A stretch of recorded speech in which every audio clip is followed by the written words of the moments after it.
Buongiorno, ben trovati telespettatrici, telespettatori di Antenna 3. Rientriamo in diretta anche per questo mezzogiorno 19 maggio. Da stasera il coprifuoco slitta alle 23. Questa la principale novità di giornata, con la firma arrivata ieri sera al decreto da parte del Presidente della Repubblica Mattarella, il decreto sulle riaperture che ha ridisegnato, se vogliamo, la roadmap delle nuove riaperture in Italia, con riflessi che saranno tangibili già da queste ore, ma a partire soprattutto dal fine settimana, con la riapertura per esempio dei negozi no food all'interno dei centri commerciali e non solo. Ne abbiamo parlato tante volte in questi giorni. Quindi c'è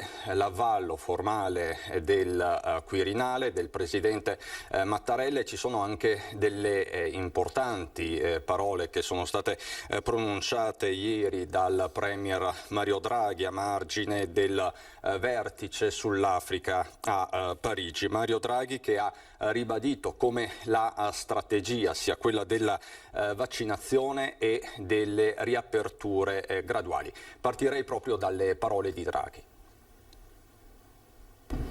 La strategia è la vaccinazione, che ha considerevolmente migliorato la situazione, e l'osservanza delle regole. Osservanza delle regole, dei protocolli, dei distanziamenti, delle mascherine, tutto quello che abbiamo imparato a fare in questo anno e mezzo, quasi un anno e mezzo, con delle lezioni severe, tremende, che speriamo di dimenticare.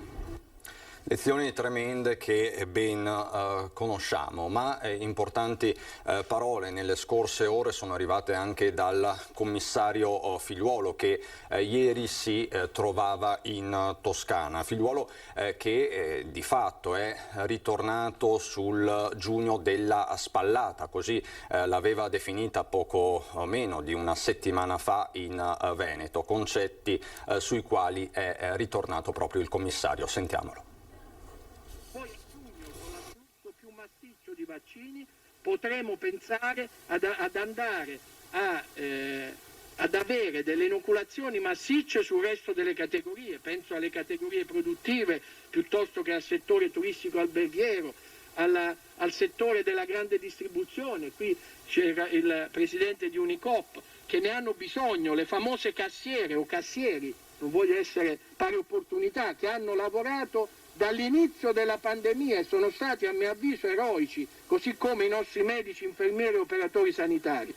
Quindi tutti sono essenziali, però adesso dobbiamo continuare a mettere in sicurezza le persone più vulnerabili. Ecco, e qui veramente vi ringrazio gli organi di stampa per la divulgazione che fanno sempre di tutto quello che avviene intorno al mondo dei vaccini, però vi prego, abbandonate i titoli roboanti, adesso è l'ora di andare compatti ed uscire dal tunnel, andare compatti verso la meta. Quando arriverà un numero consistente di vaccini potremo pensare a fare anche delle immaginazioni, delle belle pensate, tanto i numeri ci saranno, per cui si andrà in parallelo su tutte le varie pensate che si possono fare. Adesso dobbiamo fare una sola cosa: continuare a battere sugli over 60 e sui fragili. Complimenti alla Toscana per quello che sta facendo su queste categorie. Ecco, così Figliuolo ieri in Toscana. Qualcuno ha letto nelle parole di Figliuolo anche una polemica nei confronti di quei presidenti di regione che stanno accelerando su alcuni aspetti, come per esempio quello dei turisti. Nei giorni scorsi abbiamo sentito anche la proposta del governatore Zaia, probabilmente lo stesso presidente oggi ci ritornerà nella conferenza stampa che è in programma come sempre alle 12:30. Il nodo ovviamente è questo, quello delle riaperture, ma anche del Veneto in zona bianca dal 7 di giugno. Se così stanno le cose, se la curva epidemiologica continuerà a essere questa, ma si deve sciogliere un altro nodo importante, ovvero dal 7 di giugno decadranno tutti i limiti alle riaperture. Per intendersi, il il 7 di giugno potranno riaprire anche le piscine al chiuso, la cui apertura invece slitta per le regioni in zona gialla al 1° di luglio. Ecco, questi sono tutti aspetti che lo stesso governatore Zaia ieri in un'intervista rilasciata alla nostra emittente dice dovranno essere appurati proprio con il governo e con il commissario. Saluto e ringrazio i miei primi 2 ospiti di giornata, sono entrambi collegati, Matteo Ribon che è direttore della CNA del Veneto, Manuel Scalzotto, presidente della provincia di Verona. Buongiorno a entrambi. Buongiorno a voi. Comincio da lei, Ribon, in qualità di rappresentante delle categorie. È soddisfatto questa riapertura, questo decreto, la soddisfa?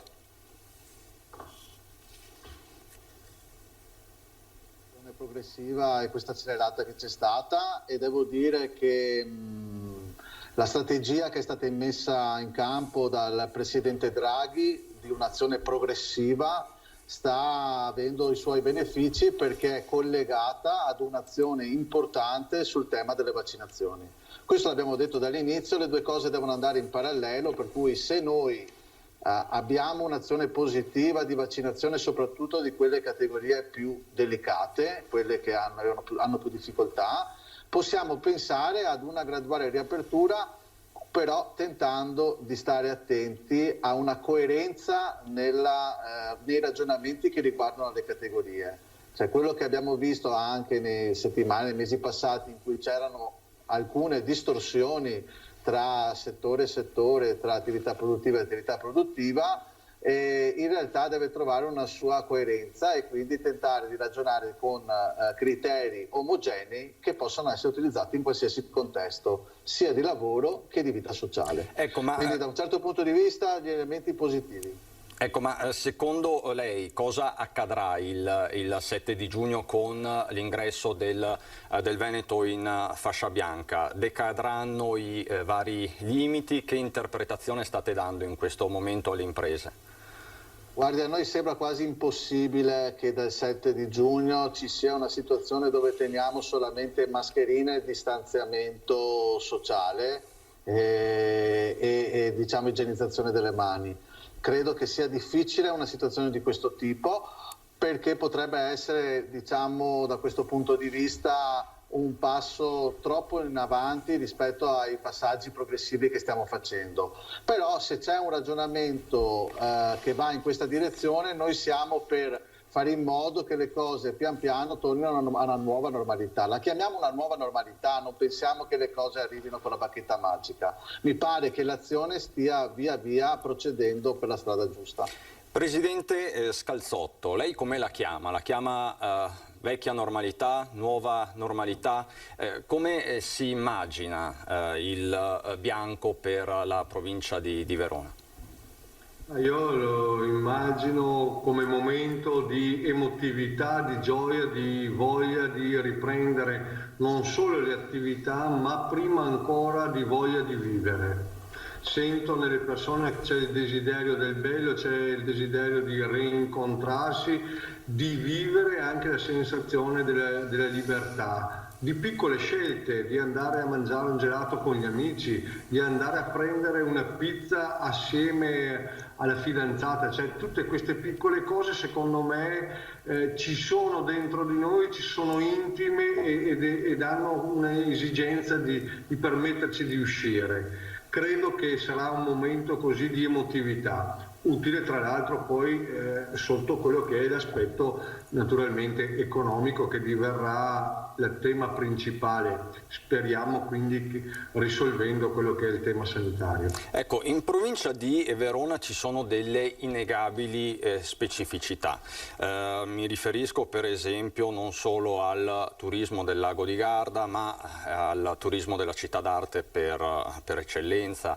Verona, la stagione all'Arena, sappiamo che sono stati rivisti alcuni parametri, e c'è poi tutto il tema dei parchi di divertimento che dovrebbero riaprire, stando appunto alla roadmap, il 15 di giugno. Adesso si deve capire se con la fascia bianca anche per loro si possa anticipare questa riapertura. Com'è la situazione, Presidente, per questi settori specifici del veronese? Allora, la situazione è una situazione di grande attesa. Io il 22 sabato sarò a Malcesine, dove verrà inaugurata la nuova stagione per la funivia Malcesine-Montebaldo. La provincia di Verona è anche socia e pertanto c'è questo mio impegno istituzionale, ma mi permette di conoscere quasi direttamente quelle che sono le necessità, le sensazioni di questa tipologia di attività, e devo dire che anche qui ribadisco ciò che ho appena detto prima: c'è una grande volontà innanzitutto di riprendere. Dopodiché noto e devo complimentarmi con tutti gli operatori, perché c'è stato uno sforzo intenso, preciso, professionale per andare a predisporre tutte le condizioni affinché il turista possa di nuovo calcare la funivia, ma possa calcare gli alberghi, i ristoranti, i parchi tematici. Per Verona, per la città e la provincia di Verona, il turismo rappresenta poco più di un quinto del PIL. Direi che è, non dico fondamentale, ma forse di più, è vitale il turismo, e pertanto per noi l'aspettativa è elevata. Ecco, c'è il turismo, voce cruciale per il veronese, ma per tutto il Veneto, incide per il 13% del PIL, c'è poi la manifattura. Vi faccio sentire questo breve estratto da Ring, la trasmissione di prima serata con Ferdinando Avarino, dove il presidente di Veneto, di Assindustria Veneto Centro, Leopoldo Destro, parla di ripresa soprattutto del manifatturiero, un settore che tutto sommato ha tenuto, compreso l'export. Sentiamo Destro.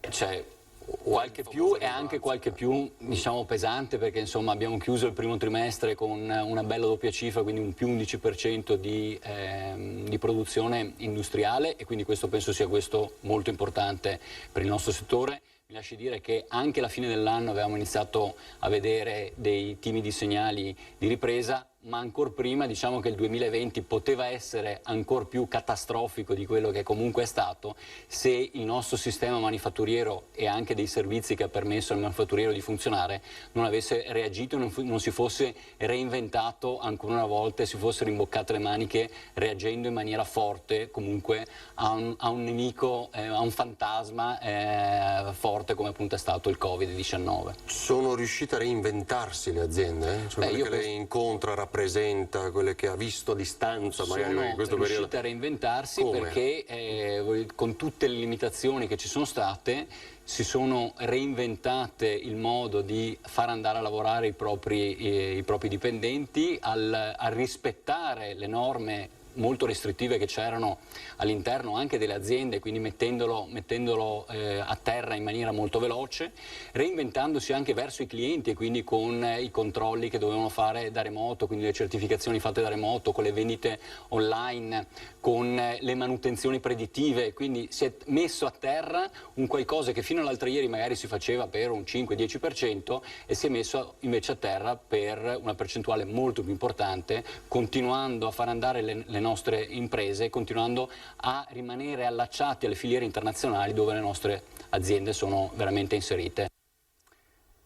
Ribon, non so se ha sentito Destro, la manifattura tutto sommato ha tenuto, ce lo siamo detti tante volte. La pandemia ha acuito la differenza fra grande industria, artigianato, commercio? Dipende dalle situazioni, dalle filiere nelle quali le imprese sono collocate, perché se guardiamo gli ambiti manifatturieri, la questione che evidenziava anche il Presidente Destro vale anche per una fetta del mondo dell'artigianato. Cos'è che pesa? E il Presidente Destro lo sa molto bene in questo momento. pesa il costo delle materie prime, pesa molto e ci fa ragionare su un'idea importante che deve prendere il nostro paese di riposizionamento anche su questa questione, perché noi siamo fortemente dipendenti da questa questione e siamo degli ottimi trasformatori, dei tecnici abili a fare un lavoro di trasformazione delle materie prime per ovviamente anche la grande industria dei filiere internazionali. Questo ambito sta andando in questa direzione. Il campo del commercio, che è legato al consumo interno, e alcune dinamiche dei servizi dell'artigianato che sono più legate al consumo interno, è chiaro che queste hanno subito una situazione di crisi di liquidità e contingenza forte da questo punto di vista più di altri. E di certo uno dei comparti più bersagliati da questa pandemia, che sta subendo anche il rincaro delle materie prime, è quello del fashion, dell'abbigliamento, che ha un peso specifico anche nel veronese. Presidente Scalzotto, lei questo problema tra le imprese lo avverte? Ma senz'altro si avverte una problematica diffusa di tematiche legate appunto a riproporsi, riposizionarsi nei mercati, in particolar modo nel settore dell'abbigliamento. È evidente. La mia speranza è quella che, parafrasando e ampliando quello che ha detto il Presidente di Assindustria Destro, c'è stata reazione, c'è stata voglia e capacità di reinventarsi per il sistema manifatturiero in generale, perché questo a mio avviso è un elemento culturale per noi veneti.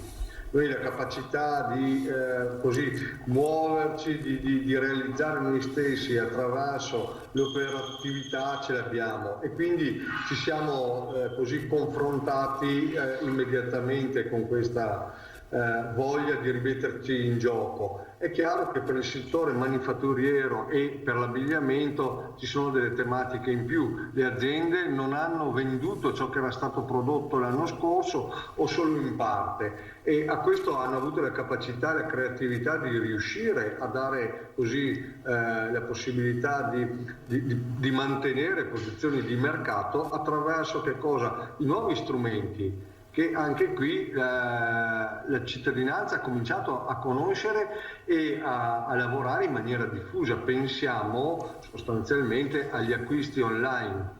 Mentre prima era patrimonio solo delle grandi major, oggi anche l'attività più piccola riesce a produrre e a proporre i propri prodotti, il proprio scambio commerciale attraverso le nuove tecnologie. Mi conferma questo aspetto che ha sottolineato il Presidente Scalzotto, Ribon? Gli artigiani in particolare in questi mesi si sono convertiti all'online? Lo sforzo c'è stato, devo dire che un gap che era abbastanza evidente con di necessità virtù, c'è stato un approccio diverso all'uso non solo dell'e-commerce, che è un punto di caduta importante, perché realizzare un negozio online è una cosa che riguarda anche gli ambiti logistici, organizzativi, ma anche proprio la predisposizione dell'avvicinamento del cliente, l'informativa che invece magari veniva tralasciata prima. C'è ancora uno spazio importante da fare. Devo dire che noi tante volte abbiamo provato anche a strutturare delle operazioni di accompagnamento aggregato tra le imprese, ed è un'operazione che può aiutare in una fase di transizione un mondo che non è predisposto subito a una modalità di questo tipo, perché pensiamoci fino in fondo a questo elemento.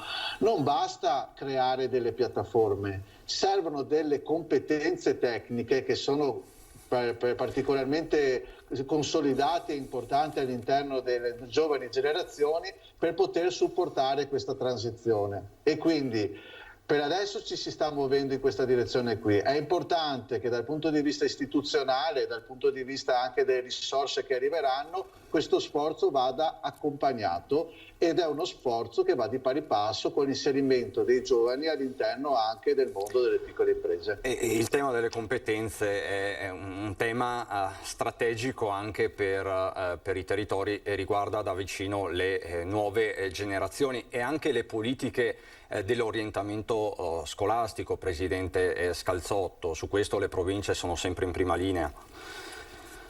Assolutamente sì, grazie che ha toccato il tema delle province, che sappiamo che sono ancora in una fase di limbo. Qui permettetemi di fare il sindacalista dell'istituzione. Insomma, un ordinamento giuridico è un tema complesso e non banale e non può essere semplificato.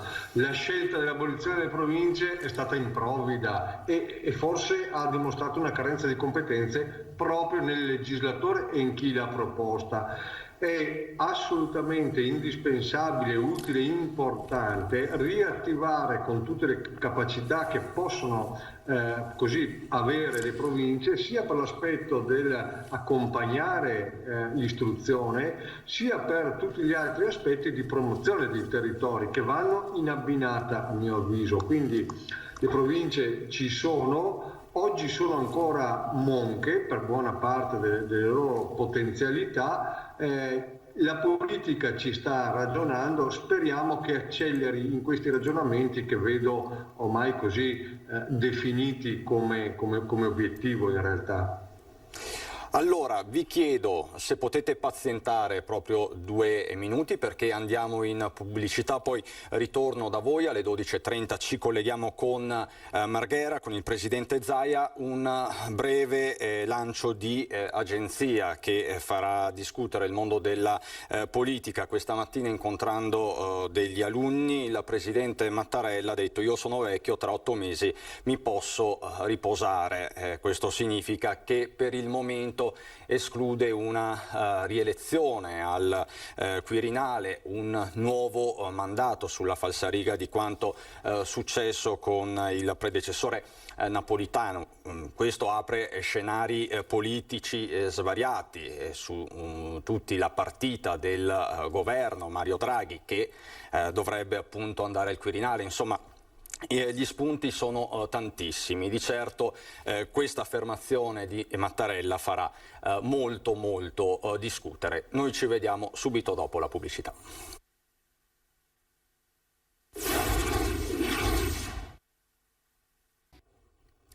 Di nuovo in diretta, in attesa di collegarci con l'unità di crisi di Marghera e con il governatore Luca Zaia per tutti gli aggiornamenti sul fronte del Covid, ma c'è voglia di normalità e si stanno rimettendo in moto tante cose. A dare un po' la dimensione di questo clima, il Giro d'Italia che arriverà in Veneto nei prossimi giorni. Questa mattina si è appena conclusa, possiamo vedere una registrazione, la conferenza stampa di presentazione del tappone dolomitico di lunedì 24 tra Sacile e Cortina d'Ampezzo, 212 chilometri di slivelli a non finire dal Cansiglio al Pordoi, insomma una carovana tutta da vivere, che però arriverà, prima tappa diciamo così veneta, a Verona. Presidente Scalzotto.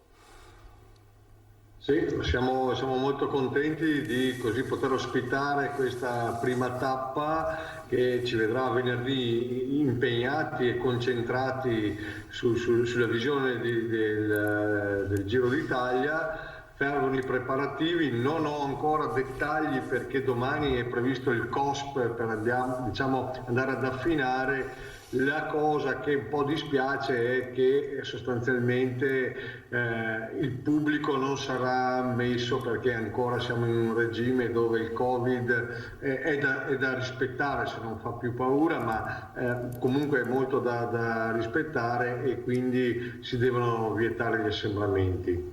Speriamo che sia un primo punto di confidenza, di presa confidenza con le attività sportive e così la voglia di riprendere a vivere. Di certo l'arrivo all'Arena di Verona è sempre un'emozione, è una delle grandi immagini del Giro, non è la prima volta ovviamente nella storia. Certamente lo attendiamo con grande trepidazione, direi.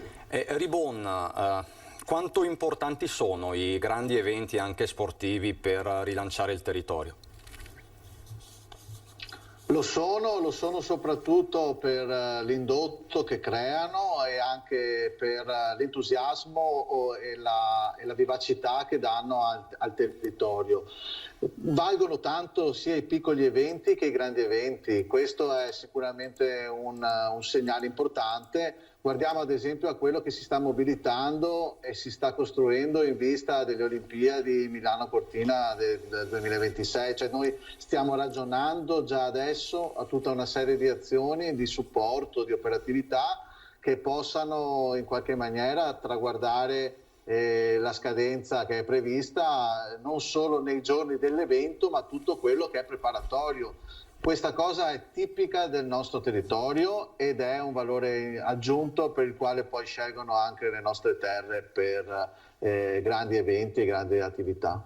Milano Cortina 2026 che vedrà protagonista di nuovo Verona e l'Arena. Nei giorni scorsi c'è stato anche l'incontro tra i presidenti di regione e il viceministro con delega Morelli, presidente Scalzotto. Sì, anche lì l'evento finale è previsto in Arena. Qua per me è un qualcosa di particolare, di agrodolce, perché l'agro deriva dal fatto che probabilmente non sarà un mandato dove io sarò amministratore e quindi evidentemente non avrò la possibilità di viverlo da istituzione e da rappresentante dei veronesi. Invece il dolce sarà comunque legato al fatto che ci sarà un palcoscenico internazionale per una città bellissima che rappresenta un territorio straordinario. Per la verità tutto il Veneto è straordinario, questo lo sappiamo, concedetemelo, ma Verona in particolare con l'Arena darà un punto così di palcoscenico e di richiamo sul quale sarà focalizzato per breve tempo l'attenzione e quindi questo avrà anche un'utilità non solo culturale ma anche poi economica, perché il richiamo sappiamo che è internazionale. Esattamente. Presidente Scalzotto, grazie davvero anche a Matteo Ribon della CNA del Veneto. Linea Marghera, è appena arrivato il governatore Zaia. Buona giornata. Per ricordare queste patologie. Questo l'ho ricordato. Adesso io andrei subito sul bollettino e poi vi do un paio di comunicazioni. Sul bollettino siamo a 5.259.000 test molecolari, 4.634.000 test rapidi. Il totale è 9.894.000, che hanno rintracciato 333 positivi, segnando oggi un record, perché i 333 positivi su 34.555 tamponi fanno 0,96 di incidenza. Cosa vuol dire? Vuol dire che su 333 positivi hanno dato vita a 34.555 tamponi, no? Per il contact tracing, quindi sono stati fatti tamponi a conviventi, a colleghi di lavoro, amici che hanno avuto magari un contatto stretto con uno di questi positivi. Il risultato è che nonostante fossero persone esposte, solo l'1% scarso ha contratto l'infezione. Quindi se andassimo sulla popolazione invece indifferenziata e indistinta che non ha avuto contatti con positivi, immagino che sarebbe infinitesimale oggi questo dato. Questo per dire che sta diminuendo fortemente la prevalenza, come si dice tecnicamente, del virus sulla popolazione, e questo insomma ci fa ben sperare. Il numero dei positivi dall'inizio sono 420.990. Ovviamente i positivi oggi calano sempre di più, sono 13.620, perché abbiamo molte negativizzazioni. I ricoverati sono 941, meno 18, e questi 941 sono così distribuiti: 828 in area non critica, meno 17, e 113 in terapia intensiva, meno 1. Le terapie intensive non Covid sono 276, cioè vuol dire che in totale abbiamo 389 persone in terapia intensiva in Veneto. I morti sono 11.507 più 8.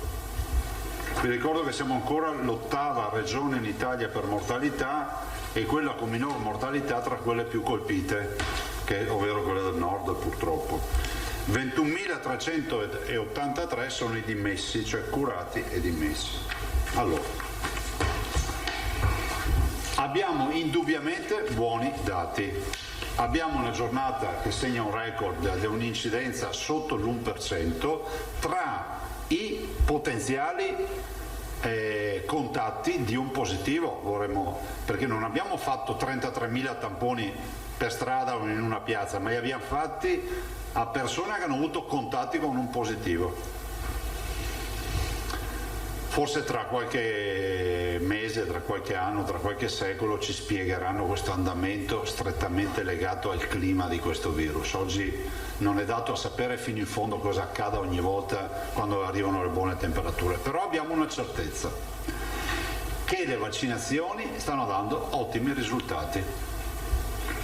Li stanno dando perché le categorie vaccinate in maniera importante, e avendo noi messo in sicurezza i maschi sopra i 65 anni e le donne sopra i 75 anni, significa non vederli più sostanzialmente nei ricoveri ospedalieri e in tutto quello che è la filiera, diciamo, del contagio. Abbiamo fatto quasi 26.000 vaccini nelle ultime 24 ore, 25.797. Però il dato straordinario che vi do è quello delle coperture vaccinali. Sopra gli 80 anni, vi do l'aggiornamento di oggi a un quarto d'ora fa, sopra gli 80 anni 98% della popolazione è coperta, 97,8, ho arrotondato io a 98. Quindi praticamente tutti. Dai 70 ai 79 anni c'è stato un colpo di reni dall'ultima volta che ci siamo visti, 84%. Dai 60 ai 69 anni un grande colpo di reni dall'ultima volta che ve ne ho parlato, cioè da lunedì, 78%. Cioè i 60-69 anni il 78% si è già vaccinato ed è prenotato. Sono vaccinato e prenotato, nel senso che finito il percorso il 78% sarà comunque vaccinato. Dai 50 ai 59 bene, 66% tra vaccinati e prenotati. Dai 40 ai 49 45%. Vi dico che mancano ancora in agenda la copertura di 70.000 posti, cioè vuol dire che abbiamo 70.000 posti in agenda occupabili, io spero dai 40 ai 49 anni e comunque da chi, in questo momento da chi ha più di 40 anni. Abbiamo 70.000 posti liberi, depurati diciamo da quelli riservati ai fragili, vulnerabili alla disabilità. Quindi il mio appello è questo: noi non possiamo lasciare posti liberi per settimane. Allora faccio un appello a tutti coloro che hanno più di 40 anni, dai 40 anni in su, di dire: attenzione ragazzi, avete 70.000 posti a disposizione. Se io per qualche giorno ancora è giusto, li vediamo liberi, apriamo tutti. E a quel punto succede cosa? Che si va in coda. Cioè noi non possiamo... Attenzione che non è che sono posti liberi che mi dicono che domani non riuscirò a vaccinare bene. Sono posti liberi diluiti da qui al 16 di di giugno. Però l'invito che faccio a tutti, agli over 40, prima di chiudere anche questa partita, di approfittare insomma delle prossime ore per prenotarsi, perché poi finisce che ci sarà l'imbuto, perché se apriamo tutti o apriamo ad altre categorie, che so, i centri estivi, che è una delle categorie che vorremmo affrontare per primi, l'assessore dopo magari ve ne parlerà, è ovvio che poi tu che magari hai 40 anni, 41, 42 o quello che è, o ne hai 60, 70 e devi ancora vaccinarti e rischi di finire in coda. 70.000 posti liberi. Di vaccini adesso ne abbiamo 80.000 in magazzino, praticamente poco o niente. Stiamo aspettando, ci scusiamo anche se non è colpa nostra per il disguido di 4.900 dosi di Moderna che non siamo riusciti a inoculare ieri, ma è stata una sorta di travaglio avere sto vaccino, perché doveva arrivare sabato e non è arrivato, ci hanno detto che sarebbe arrivato martedì e non è arrivato, ci hanno promesso per giovedì, domani giusto, e domani speriamo che arriva. Anzi domani dovrebbe arrivare dose doppia, perché arrivano anche quelli di questa settimana, perché onestamente Moderna aveva già una sua stabilità di fornitura, però niente, c'è stato sto guaio della scorsa settimana che ha avuto riverbero sulle prenotazioni di questo. Però insomma adesso siamo a regime, si sta vaccinando e quindi andiamo avanti spediti. Qualcuno si è un po' agitato per la storia delle vaccinazioni dei turisti, ma io continuo a dire che per noi il turista è sacro. E la sacralità del turista e del turismo è unica in Veneto, siamo la regione più grande d'Italia, cioè se volete andare a parlare di petrolio andate a parlare con quelli che hanno il pozzo giusto, che sa tutto del petrolio. Se volete parlare di turismo venite in Veneto e parliamo di turismo. Allora noi diciamo che non immaginiamo un assalto alla diligenza, non è che uno va in vacanza per farsi l'iniezione della seconda dose, ma se dovesse servire noi ci vogliamo essere e speriamo che a livello nazionale vengano spianate tutte le paturnie mentali relative a fare la seconda dose, perché nel momento in cui Luca Zaia mi arriva dal Veneto, anzi mi arriva da fuori, che sia dall'estero o da un'altra regione italiana, facciamo il signor Schmidt, mi arriva da un'altra località che può essere una regione italiana oppure uno straniero del cognome, mi arriva, mi dice io ho fatto la prima dose di Pfizer, di Moderna, di quello che è, vorrei fare la seconda perché i conti mi dicono che posso fare la seconda, se abbiamo il vaccino gliela facciamo, gli facciamo un certificato e poi a casa sua andrà a dire ragazzi registratemi perché ho le carte del Veneto, se non mi credete scrivete al Veneto. Non mi sembra una roba trascendentale sta qua, non serve a scomodare la Silicon Valley per trovare qualcuno che faccia nuovi progetti, cioè, è un servizio però che diamo che è unico e solo noi possiamo darlo. Allora io l'ho anche detto oggi in un'intervista, abbiamo parlato per anni delle vacanze sicure, vi ricordate, no? Che se vieni in Veneto hai la certezza che se ti rompi anche un'unghia ci hai curato come fossi saremmo tutti lì a curarti, ecco. Bene, il farmaco che oggi è oggetto di questa discussione si chiama vaccino, il vaccino è un farmaco. Sono anche convinto di una cosa, se volete che ve la dica tutta. Non sono convinto che ci si possa rifiutare a somministrare un farmaco se te lo richiedono, perché nel territorio europeo c'è la libera movimentazione, mobilità, ecco, non mi veniva la parola, dei cittadini europei, e sapete peraltro che è previsto che in caso di cure il paese, diciamo, ospitante che pratica le cure verrà rimborsato dal paese di residenza del cittadino. Non sto dicendo che vogliamo chiedere mettere in piedi altre ste storie, però sto dicendo che siccome il vaccino è un farmaco e il farmaco è un diritto, penso anche che se qualcuno ponesse la questione non sono proprio convinto che vada a finire in Canarina sta roba. Però noi lo facciamo, se non ci creano inghippi noi lo vorremmo fare. Dopodiché ovvio ci vogliono i vaccini, sia chiaro che se le forniture sono forniture risicate, il servizio non riusciamo a erogarlo. Ma che anche questo diventi oggetto di discussione a livello nazionale mi sembra un po' esagerata sta storia.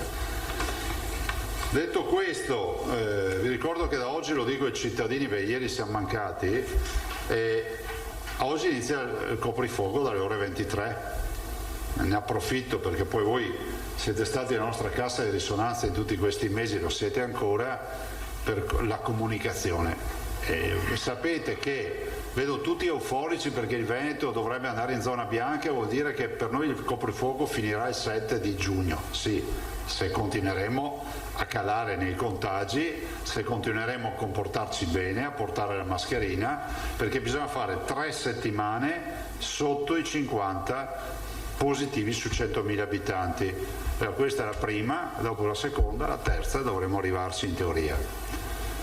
Se ci arriviamo, il 7 di giugno si apre tutto, nel senso che non ci sarà più il coprifuoco e quindi verranno a cadere le barriere dettate dai provvedimenti. Vi dico, prima di passarvi la parola, che gli amici Onlus l'ho detta, ci sono 2 compleanni oggi della signora Ida Celotto di Santa Lucia di Piave che fa 100 anni e del signor Germano Pasquini, residente a Bassano del Grappa, 100 anni, quindi facciamo gli auguri al signor Ida e al signor Germano per i 100 anni entrambi. E vi dico che poi il dottor Dalben vi darà comunicazione nelle prossime ore del fatto che siamo partiti con l'avvio della gara per la progettazione del progetto di fattibilità tecnica ed economica dell'ospedale del nuovo Policlinico Universitario di Padova. Quindi è iniziato il conto alla rovescia con la gara per la progettazione.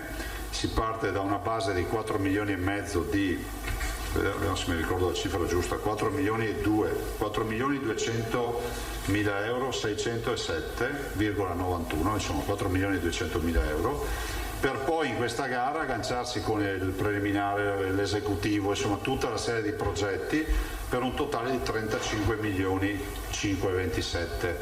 Quindi la base di gara è di 4 milioni e 2, ma prevede anche gli ampliamenti, le estensioni per tutta la serie di progetti che a cascata si dovranno realizzare. Per fare l'ospedale ci vuole il progetto. So che il dottor Dalben farà una conferenza stampa, poi ve ne parlerà compiutamente lui. Se avete domande, prego.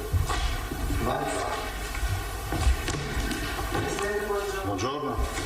Il prefetto di Venezia ieri su Oggi sul Gazzettino abbiamo pubblicato il suo appello, chiede alla Regione se può interessarsi nei confronti del governo centrale perché il limite del 50% della capienza sui vaporetti, ma vale anche per i mezzi pubblici su gomma, sta creando dei problemi.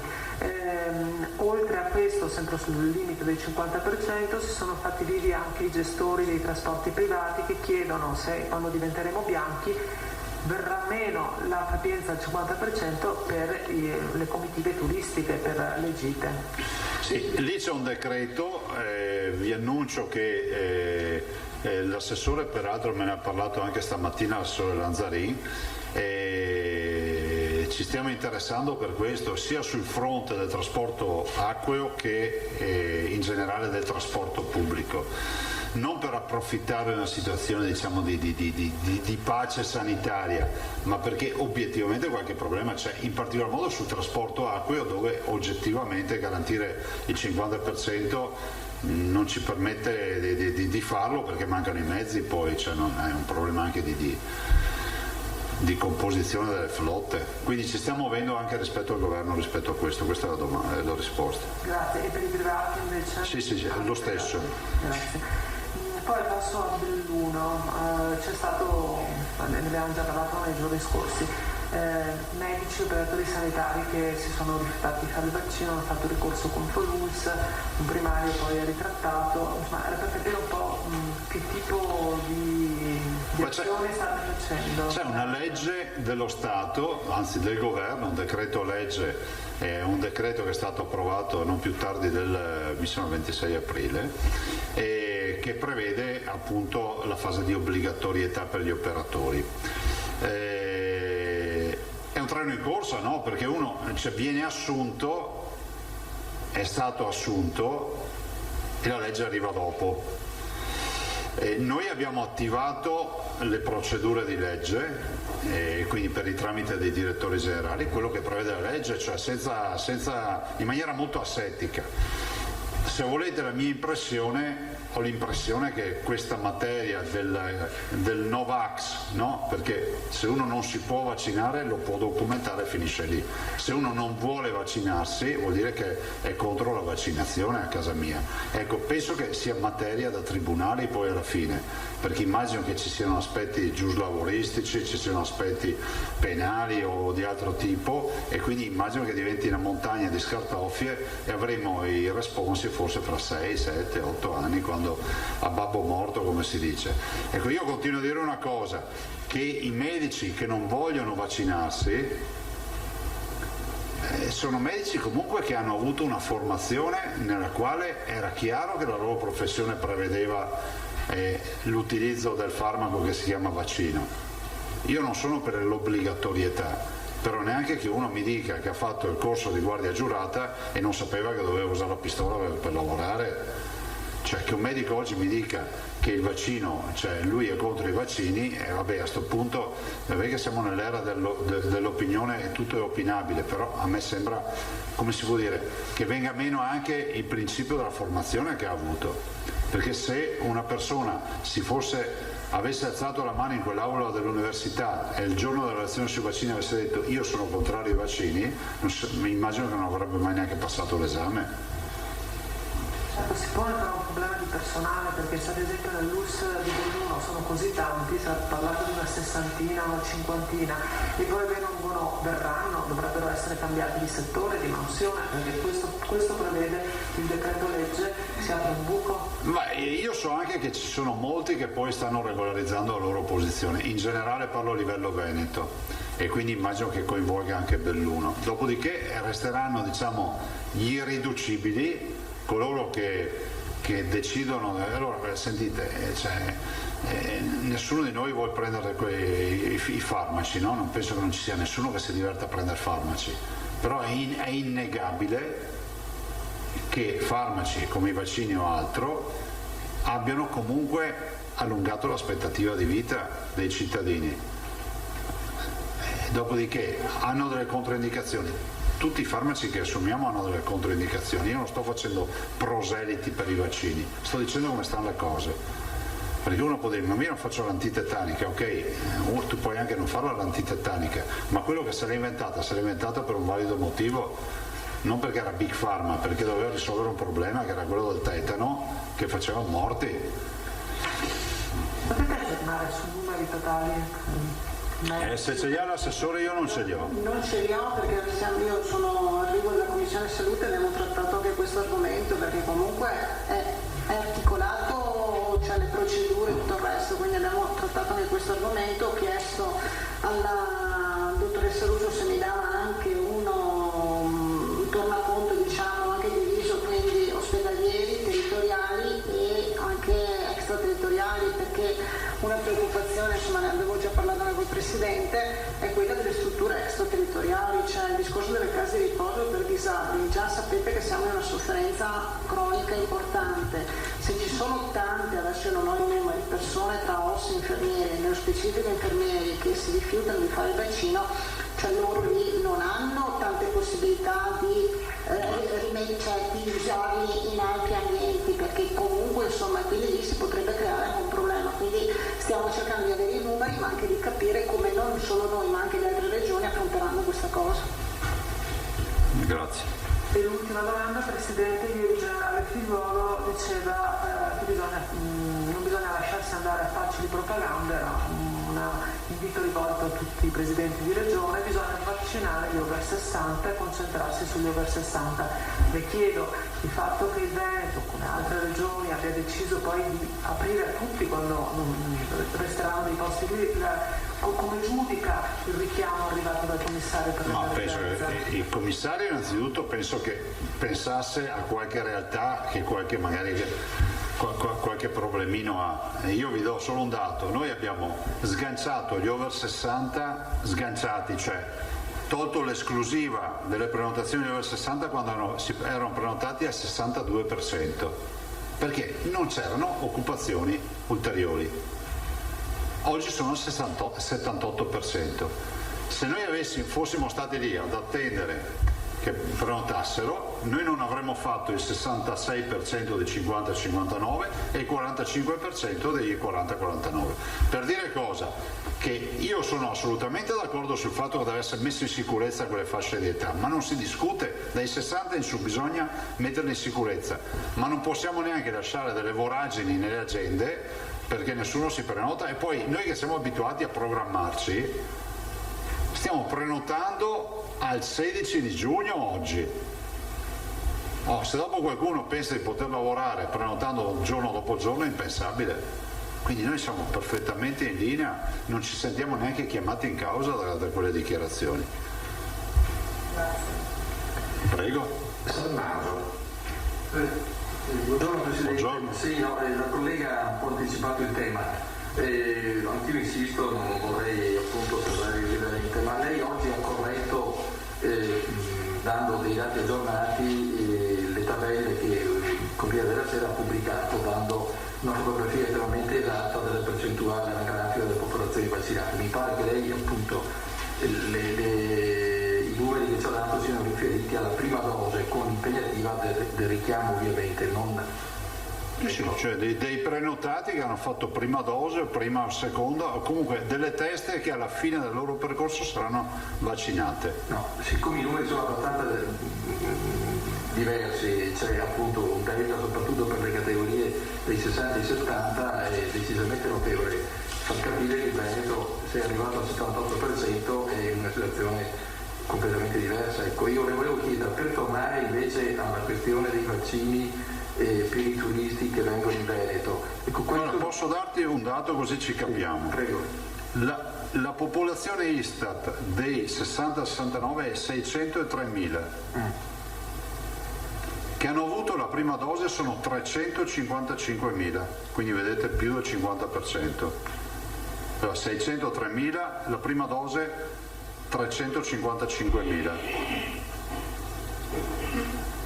Da vaccinare ne restano 169.000. Come 169.000? Cioè 355 più 169 fa 603. Ma no. 355 più 169 non arriviamo a 603, arriviamo a 400 e rotti, cioè c'è qualcosa. Allora, perché ho cicli completi ecco, 78.000 di cicli completi. Ecco, scusami, avevo saltato una riga. Sì, ho saltato una riga. Bene. Scusami. Allora, 603.000 la popolazione, 355.000 la prima dose, sì. 78.000, vi arrotondo le cifre, sono tutte arrotondate per difetto fra l'altro, 78.000 i cicli completi. Benissimo. Da vaccinare ne restano 169.000. Certo. Di prenotati dei 169.000 ce ne sono 37.000. Vuol dire che abbiamo il 78% che ho vaccinato o è in procinto di vaccinarsi con la prenotazione. Ho capito. Quindi quando vedete i dati nazionali, loro cos'è che fanno? Prendono la popolazione Istat, prendono i vaccinati, probabilmente anche solo a 2 dosi, neanche una dose, e dicono ma è solo il 10%, se ho capito, ma la mia agenda dice questo. Sì, ve lo diamo. Ve lo diamo qui. Guarda, vi faccio una foto e ve lo do subito. Lo mando a Carlo. Guarda Carlo, anzi no, ti faccio la foto, ora la faccio io, preferisco farla io. Il problema è che non mi paga. A chi lo mando? L'ANSA del Veneto. Sì, comunque dimmi Albino, ti ascolto. No, appunto era per dire che al di là dei numeri, qua mi pare che la questione che lei ha sollevato è quella della possibilità di vaccinare i turisti in Veneto, mentre il governo dice prenotate le vacanze sulla base della vostra data di vaccino, è completamente opposta. Cioè noi ci rendiamo conto che per rilanciare il turismo in Veneto lei sta facendo tutto l'impossibile, a parte il fatto che mancano mi pare 20.000 lavoratori perché non si sa dove siano finiti, anche se abbiamo un sacco di disoccupati, ma a parte questa parentesi, ecco, cioè in Italia l'anagrafe vaccinale non esiste in tutte le regioni, questo è il primo problema. come si può concretamente ovviare per dare un messaggio chiaro a chi volesse prenotare le vacanze in Veneto da una regione diversa dalla nostra ovviamente e da un paese europeo, avendo appunto la garanzia, come dice lei, che il vaccino si può fare? Allora, andiamo per gradi. In questo paese il problema più grande oggi della discussione del paese è fare i vaccini ai turisti. Abbiamo migliaia di disoccupati, aziende che chiudono, il disastro, e qua il dibattito sui vaccini ai turisti. Allora, il Veneto dichiara 2 punti. Se ci mettono nelle condizioni normative di poter fare, che non salta fuori qualcuno che dice che commettiamo un reato, noi ci adopereremo per farli.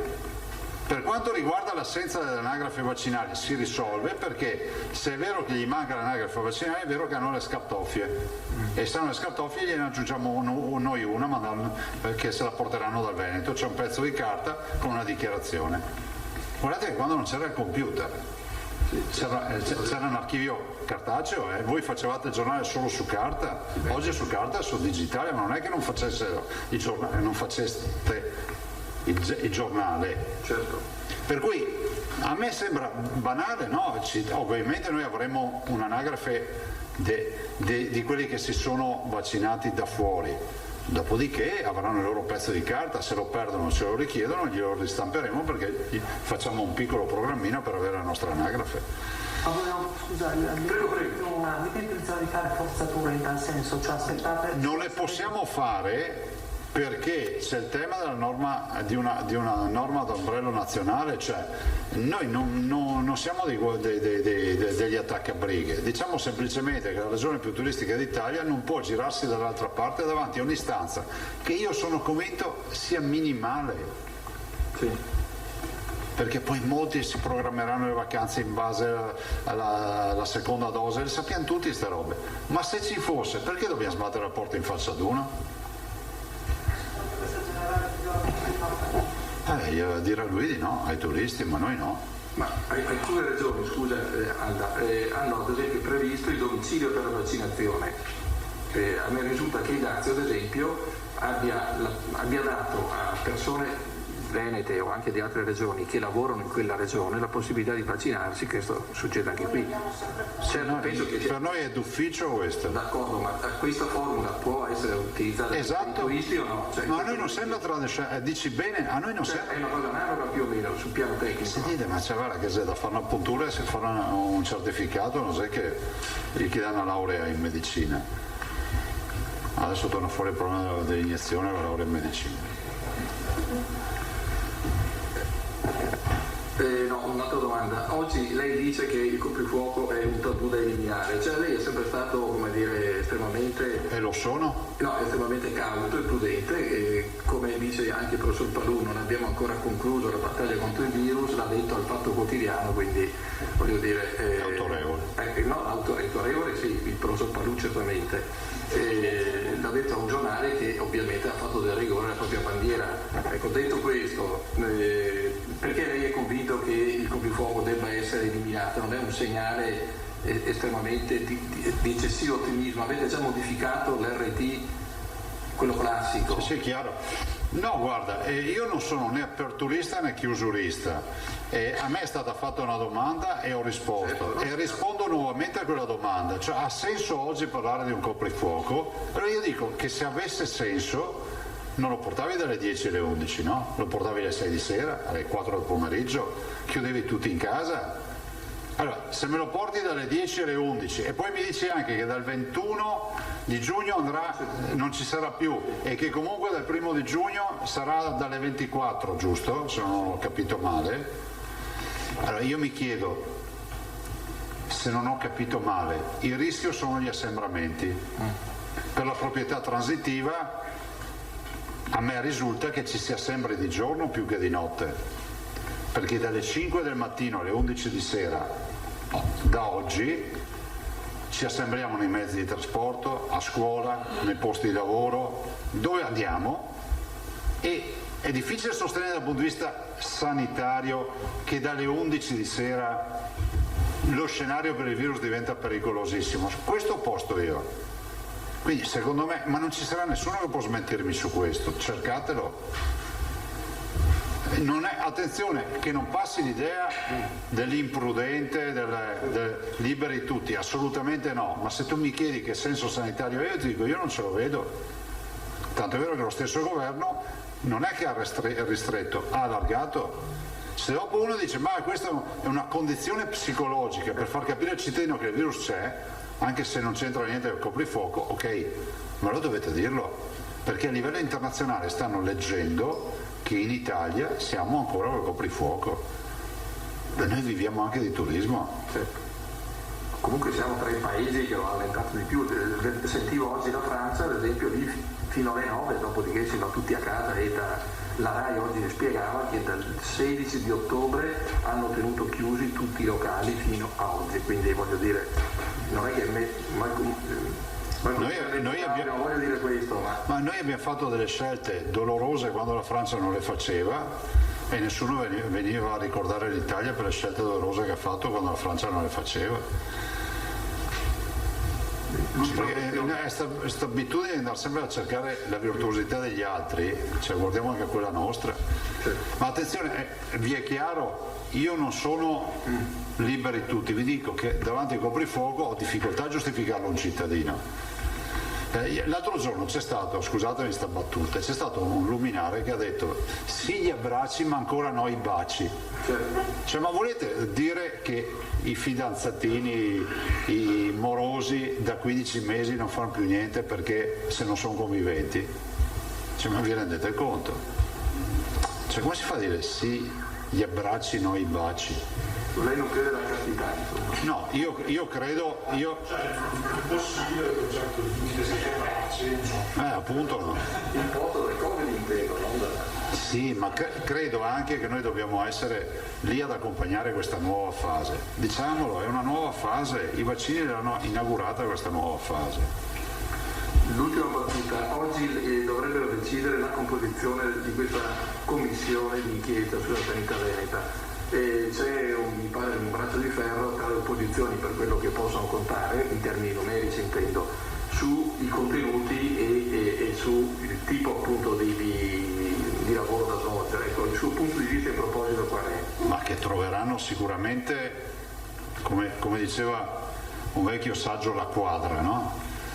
E io penso che la maggioranza ha posto, la Lega ha posto un paio di questioni che sono fondamentali, di fare sicuramente la commissione d'inchiesta, ma tenerla allargata a tutto il tema delle case di riposo, perché c'è una commissione d'inchiesta chiesta dall'opposizione nella scorsa estate che poi è stata lasciata morire sul binario morto. Quindi perché non fare una bella verifica anche di tutto quello che è accaduto nelle case di riposo assieme, ma non per annacquare, cioè non c'è poco da annacquare. Dall'altro la Lega chiede che siano pubbliche le sedute, che chiunque possa guardarsene in diretta. A me non sembra che davanti alla commissione d'inchiesta questa sia una proposta barbina. Sarebbe barbina dire di chiudere tutto sotto chiave e che nessuno sappia cosa si discute. C'è uno scienziato che va a sostenere che il mondo è quadrato e che il Sole gira attorno alla Terra, sarà capovolta la teoria copernicana, cosa volete che vi dica io? Però noi vogliamo che lo dica, che lo sappiano tutti, no? Allora ci dobbiamo riorientare col Sole, fare tutta una serie di calcoli. Ma vale per tutti, al di là delle battute, vale per tutti, cioè, anche per voi che poi avete il ruolo dei comunicatori, di informare i cittadini, potete, se decidete di seguirvi le commissioni, decidete cosa scrivere poi. Cioè la verità è questa. Siccome noi non siamo un tribunale, bene. Grazie. Però io sono convinto che persone di buon senso che ci sono sia nella maggioranza che all'opposizione troveranno assolutamente una soluzione nell'interesse della comunità. Del resto questa commissione la si fa perché la maggioranza l'ha voluta, voglio ricordarvi.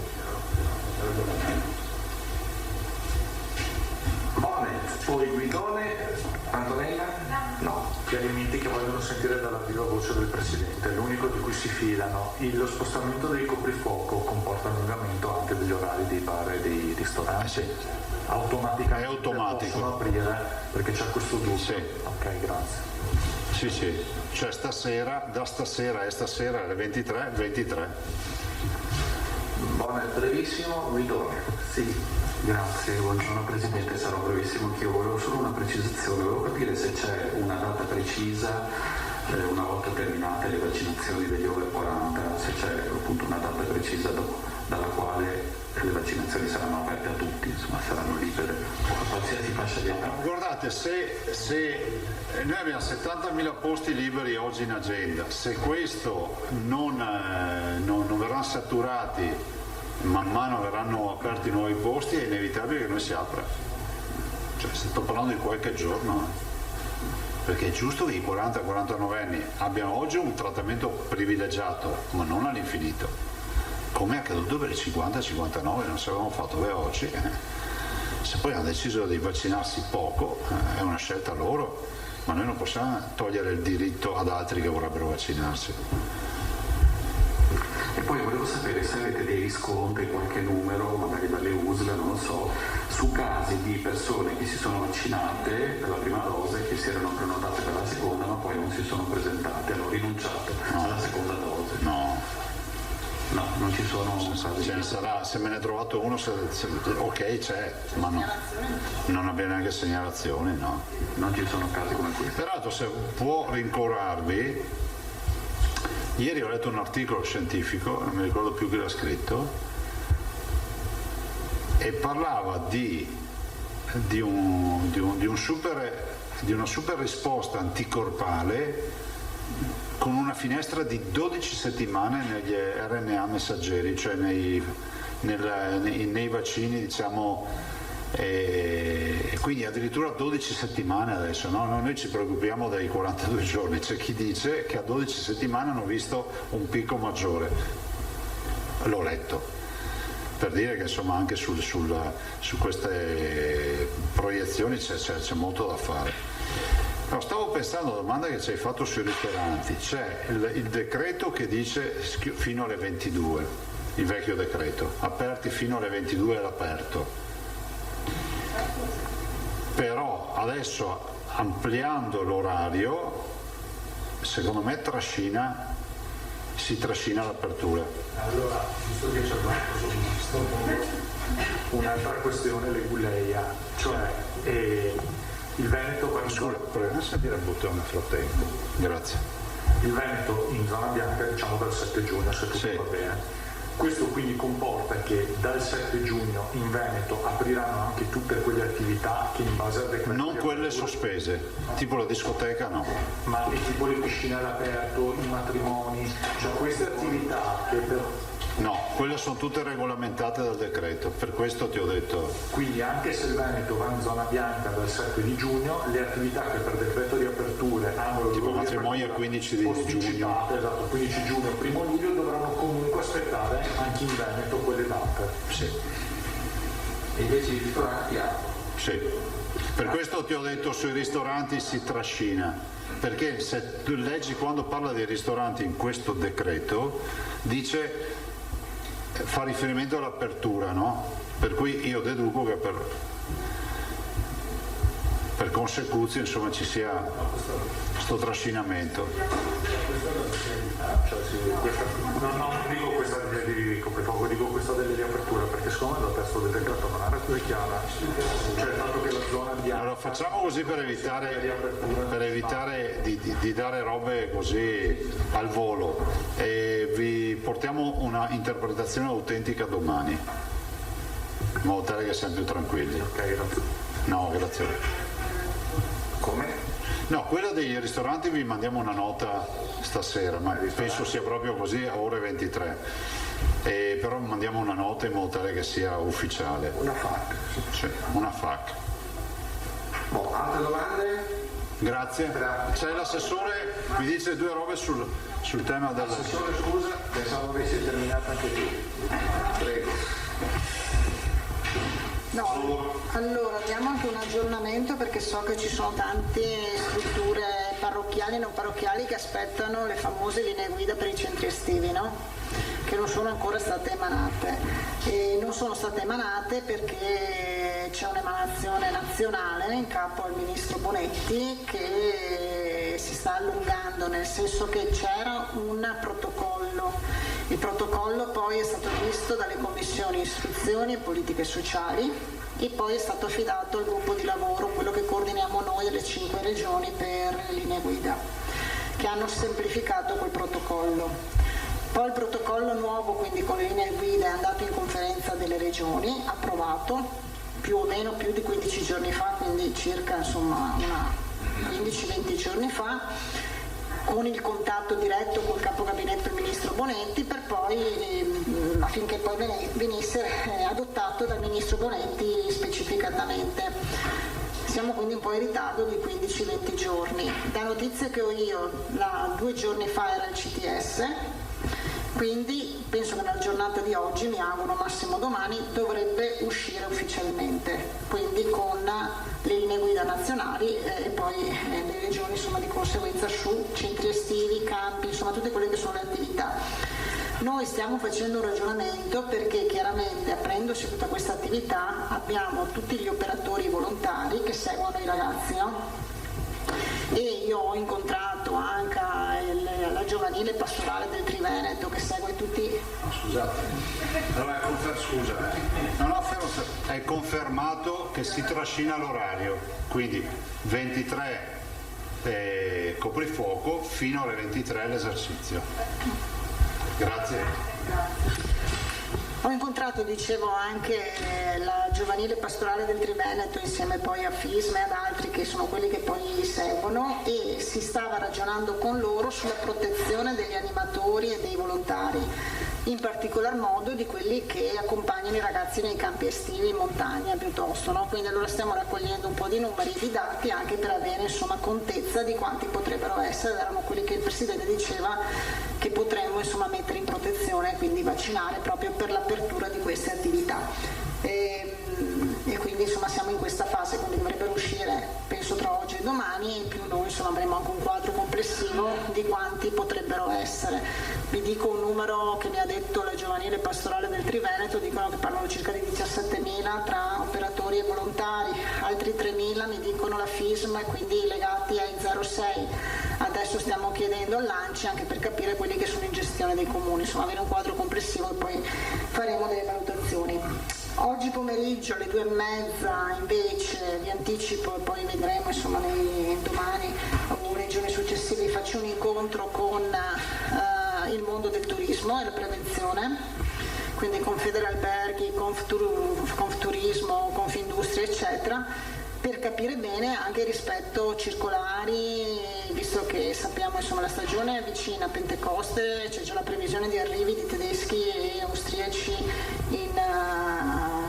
qui a zona appunto Jesolo e quindi nel litorale, e quindi faremo un po' il punto per capire anche rispetto a tutte le incombenze, passo vaccinale, tampone, rientro, entrata o comunque insomma le ultime indicazioni che sono state prese in modo da dare indicazioni anche corrette e anche puntuali, andare incontro a quelle che sono le esigenze. Quindi cercheremo un po' di trovare la quadra, che so non essere facile su questo. Sì, su questo, la vaccinazione degli stagionali dei dipendenti. Ragioneremo anche con questo, nel senso apriremo una discussione con loro anche su questo, che chiaramente sarà legata al fatto a un certo punto apri tutti, quindi non ci saranno più le fasce d'età, le famose, voi sapete che insomma c'è ancora in ballo il discorso delle vaccinazioni nelle aziende, da protocollo nazionale eccetera, quindi anche con loro faremo un ragionamento anche su questo insomma.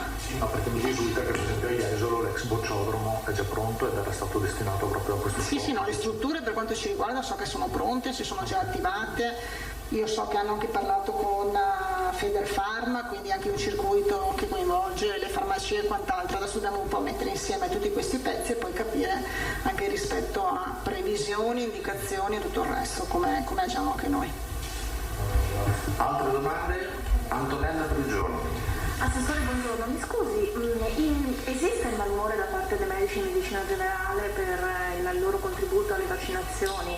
Leggevo in alcuni quotidiani che hanno espresso della perplessità dato che tutti vanno a vaccinarsi negli hub, quindi dicono noi possiamo vaccinare solo con AstraZeneca e Johnson & Johnson, non ha neanche più senso partecipare, e si sarebbero accodati anche i farmacisti?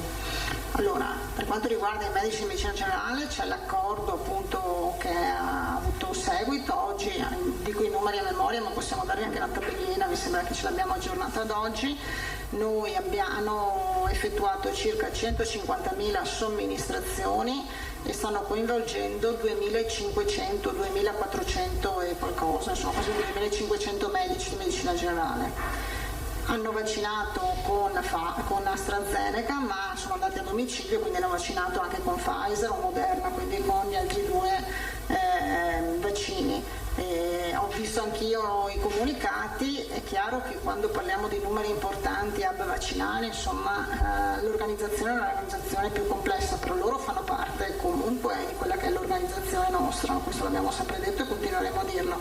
Io ho un incontro anche con il rappresentante della FIMC la settimana prossima proprio per fare un punto della situazione. Le farmacie invece, abbiamo chiuso l'accordo, però le farmacie effettivamente non sono ancora mai state operative, perché se vi ricordate bene tutto il discorso delle farmacie era partito con AstraZeneca e Johnson & Johnson, poi in corso sono cambiate le regole, sono cambiate le fasce d'età. Con loro il discorso è ancora aperto, adesso vediamo, perché se avete sentito insomma anche a livello nazionale ogni tanto citano quindi come qualcosa che potrebbe gestire direttamente il commissario Figliuolo, però non abbiamo nessuna indicazione. Assessore, scusi, nell'incontro che avete ogni mattina con i direttori delle ULSS vi sono state segnalate difficoltà nelle prenotazioni in alcune ULSS? No. Sono sincera, non abbiamo avuto segnalazioni di difficoltà di prenotazione, sì. Cioè che non trovano il portale occupato. Che non trovano posto? No. Io non ho segnalazioni di questo tipo. Chiedo perché mi hanno scritto che nei 60.000 posti disponibili siano distribuiti in maniera disomogenea. Perché Verona e Padova per esempio dicono che hanno feedback che i posti sono molto occupati, quindi magari... Il punto è a Verona, Verona risulta che non ci siano posti. Ma allora faccio una verifica puntuale, non lo so, non l'ho sentita questa cosa qui, però può essere perché in base anche un po' a come hanno esaurito precedentemente i posti e la capacità anche poi dei vari hub vaccinali. Se non c'è altro, Albino Sammaso. Assessore, buongiorno. Lei si occupa di sanità e non di lavoro, però la Nuova Venezia oggi pubblica un dato che invita a riflettere. Allora, il turismo si sta rimettendo in moto, gli operatori sono ottimisti, le prenotazioni stanno andando discretamente bene rispetto ovviamente al contesto generale, però c'è un problema oggettivo che è legato pare manchino 20.000 dipendenti, cioè non riescono a trovare personale per rimettere in moto appunto proprio il funzionamento dell'albergo, camerieri, cuochi e tutto il personale addetto ai servizi in generale. Ecco, allora, per carità, la bacchetta magica non ce l'ha nessuno, ma avete capito cosa è successo? Cioè questi sono stagionali stranieri che lavoravano in Italia che sono ritornati a casa, oppure c'è stato proprio un travaso per cui non si riesce a sostituirli, cioè c'è la possibilità di avere dal reddito lavoro e dalle strutture della regione. Possiamo provare a chiederlo, possiamo provare a chiedere se loro hanno uno specchietto di perché mancano questi 20.000 posti e se sono 20.000 posti che effettivamente oggi non ci sono perché non c'è più appunto l'apporto da altre regioni oppure da altri paesi. No, perché queste sono le situazioni di categoria a dirlo, cioè non siamo noi, quindi penso sia un censimento fatto realmente tra gli operatori del settore. Lo chiediamo, penso ci siano. Se ci ha dei dati. Albino, chiederò a Veneto Lavoro oggi se ha qualche notizia. Se è possibile avere qualche statistica più precisa, grazie. Va bene? Grazie. Niente scherzo sui centri estivi, Si chiude quindi con questo paradosso occupazionale la conferenza stampa di oggi del governatore Zaia con l'assessore Manuela Lanzarin. Nei giorni scorsi ve ne avevamo parlato, dalle spiagge c'è questo grido d'allarme degli operatori perché manca la manodopera. Dicevo, un paradosso, ma così è. Tra l'altro Lanzarin, che nel pomeriggio, lo ha detto poco fa, in incontrerà proprio le associazioni di categoria del turismo. Sul turismo e sui turisti in Veneto si sta consumando una polemica di fatto tra la Regione e lo stesso commissario Figliuolo per certi versi, perché il governatore è tornato sulla necessità di garantire ai turisti che vengono in Veneto il vaccino. Non immaginiamo, ha detto Zaia, un assalto alla diligenza, ma dovremo essere in grado di garantire anche questo servizio, perché il turismo per il Veneto è essenziale, rappresenta il 13% del PIL, ce lo ricordiamo e lo ricordiamo sempre. Però appunto Figliuolo ieri in Toscana ha ribadito un concetto rivolgendosi principalmente alle regioni, quindi bisogna evitare le fughe in avanti e soprattutto programmare le vacanze in funzione, testuali parole di Figliuolo, della profilassi. Vedremo come andrà a finire. Intanto questa sera il coprifuoco slitta, lo ricordiamo, alle 23 ed è arrivato un importante chiarimento da parte dello stesso Zaia, che ha chiesto anche un supporto legislativo su questo fronte, perché appunto alle 23 potranno chiudere anche i bar e i ristoranti, quindi il coprifuoco trascina con sé anche l'apertura delle attività, in questo caso appunto dei locali pubblici. Chiarimento importantissimo questo, e altri chiarimenti arriveranno domani per quanto riguarda un altro nodo essenziale, quello del 7 giugno, perché il 7 giugno, come sapete, il Veneto entrerà in fascia bianca, se così rimane la curva epidemiologica. Quindi il tema è quello di capire, decadranno tutte le limitazioni in essere, pensiamo alle piscine al chiuso, al wedding, ai vari comparti. Su questo gli approfondimenti sono in corso per capire poi nel concreto cosa cambia per le attività economiche ancora ferme con la fascia bianca per il Veneto. Questi i temi di giornata, ma vi mostrerei anche nel dettaglio i numeri della vaccinazione e della curva del contagio. Questi sono i numeri della vaccinazione. Nelle ultime 24 ore ci sono state 25.000, quasi 26.000 dosi somministrate, un po' meno dei giorni scorsi, perché sapete che manca un lotto di Moderna che è stato rinviato alla prossima settimana. Di queste 25.000 dosi somministrate, 12.000 prime dosi, 13.000 e passa cicli completati. Dobbiamo guardare però al dato complessivo, che è particolarmente significativo: 2.365.185 dosi somministrate in tutto il Veneto, 96%, quasi il 97% sulla percentuale delle dosi fornite. Il dato del contagio invece, la curva epidemiologica, nelle ultime 12 ore ci sono stati, lo possiamo vedere, 188 nuovi casi di positività al virus, 45 a Treviso, 35 a Padova, 29 nel Veneziano, 49 a Verona, 28 a Vicenza, soltanto 2 a Belluno, Rovigo 4. Ma il dato che ci deve interessare è quello delle terapie intensive, che continuano a calare. Questa è la cartina di tornasole delle emergenze e della pressione ospedaliera. Siamo a 113 posti letto occupati nelle terapie intensive, di malati Covid, 84 sono quelli ancora positivi, 828 i posti letto occupati invece nei reparti di area non critica. Ieri sera l'annuncio del sindaco di Treviso Mario Conte, che ha annunciato un dato molto atteso, ovvero al Cafoncello, l'ospedale di Treviso, non ci sono più ricoverati Covid in terapia intensiva.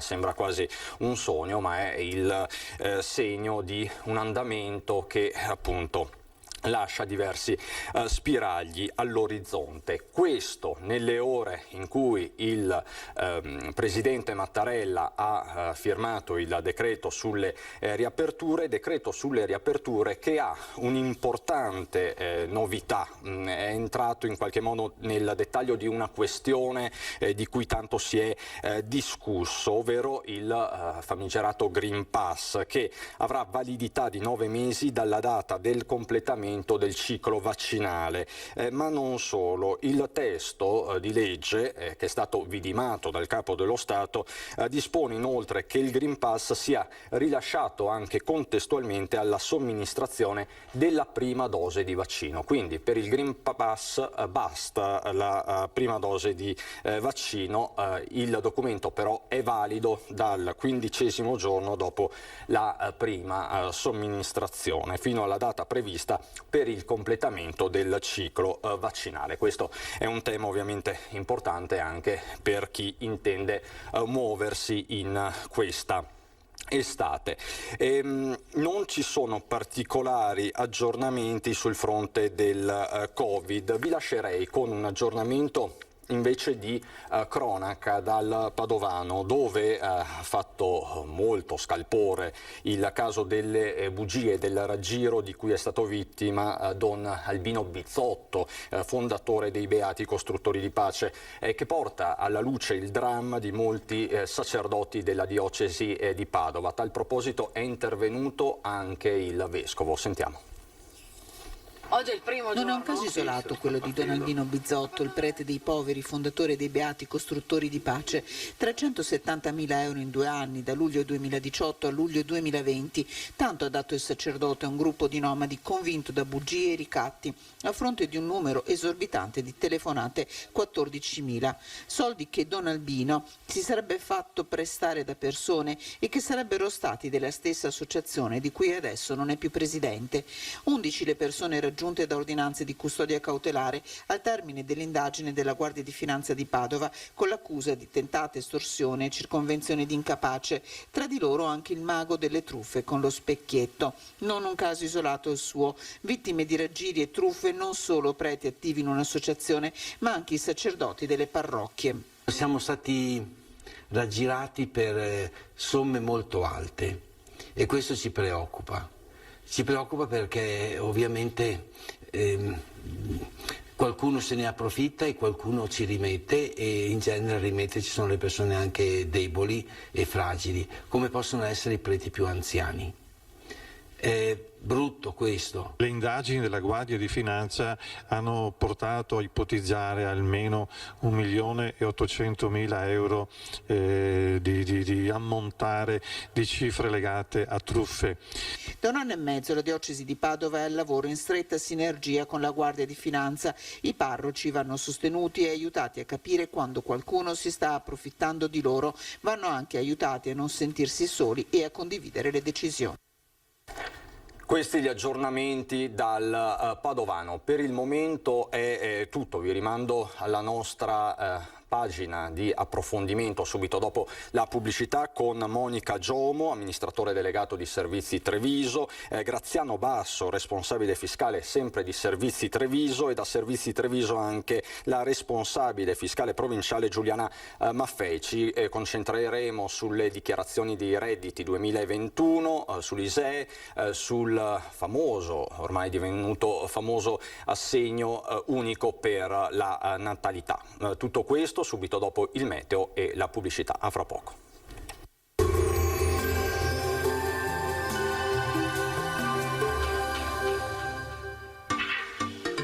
Tremonti, attrezzature e materiale per saldatura professionale a Montebelluna. Bentrovati al meteo. Correnti occidentali continuano ad attraversare le Alpi e a sconfinare un po' su tutto il nostro territorio, causando qualche disturbo. Vediamo allora la situazione nel dettaglio. Sul Veneto la grafica di mercoledì 19 maggio evidenzia una diffusa instabilità. Al mattino infatti il cielo risulterà in prevalenza sereno o poco nuvoloso, dal pomeriggio a tratti parzialmente nuvoloso e non si escludono anche dei locali e brevi piovaschi un po' su tutta la nostra regione. Temperature stazionarie minime tra 6 e 12 gradi, valori massimi compresi invece tra i 17 e i 22 gradi all'incirca. Ci spostiamo ora sul Friuli Venezia Giulia, dove avremo poche novità, anche qui alternanza di momenti soleggiati con altri decisamente più perturbati. Temperature minime tra 6 e 10 gradi, valori massimi invece sui 16-19 gradi. Infine ci spostiamo sul Trentino Alto Adige, dove la situazione, vedete, sarà la stessa, tanto sole ovunque, anche se al pomeriggio saranno possibili degli acquazzoni a carattere sparso. Temperature minime intorno ai 5-7 gradi, massime sui 19-20 gradi. Dal meteo per ora è tutto, vi auguro come sempre un buon proseguimento in compagnia di Antenna 3.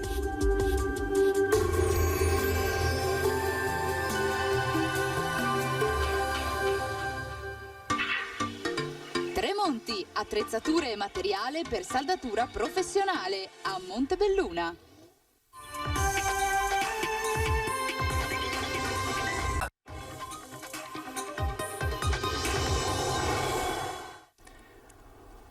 Buongiorno, rientriamo in diretta, rientriamo in studio con Straordinaria A3 e i nostri approfondimenti. Oggi parliamo di fiscalità, di dichiarazione dei redditi, di ISEE. Maggio non è solo l'inizio della primavera e appunto della bella stagione, ma è anche, ahimè, ai noi, la stagione della fiscalità e delle varie scadenze. Per fare il punto siamo collegati con Monica Giomo, amministratore delegato di Servizi Treviso. Buongiorno Giomo, buongiorno anche a Graziano Basso, responsabile fiscale Servizi Treviso, e sempre da Servizi Treviso Giuliana Maffei, che è responsabile fiscale. Buongiorno a tutti e tre.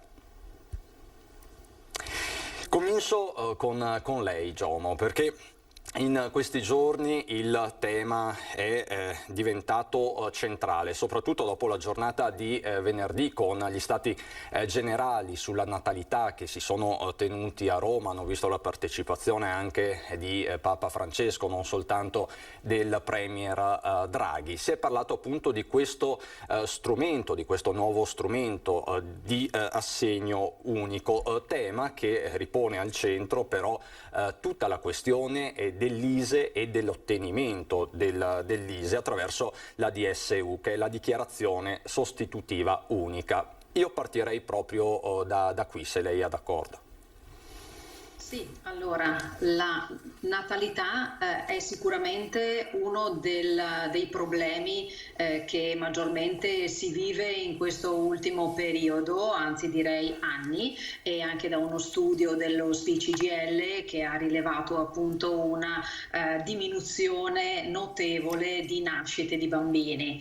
È chiaro che il nostro sistema generale, sia della fiscalità ma anche di quelli che sono i sussidi, i contributi legati alla famiglia in genere e ancora di più ai bambini, sia sottinteso rispetto all'educazione, alla scuola, ma anche alla salute, al tempo libero, vanno sicuramente presi in mano e rivisti.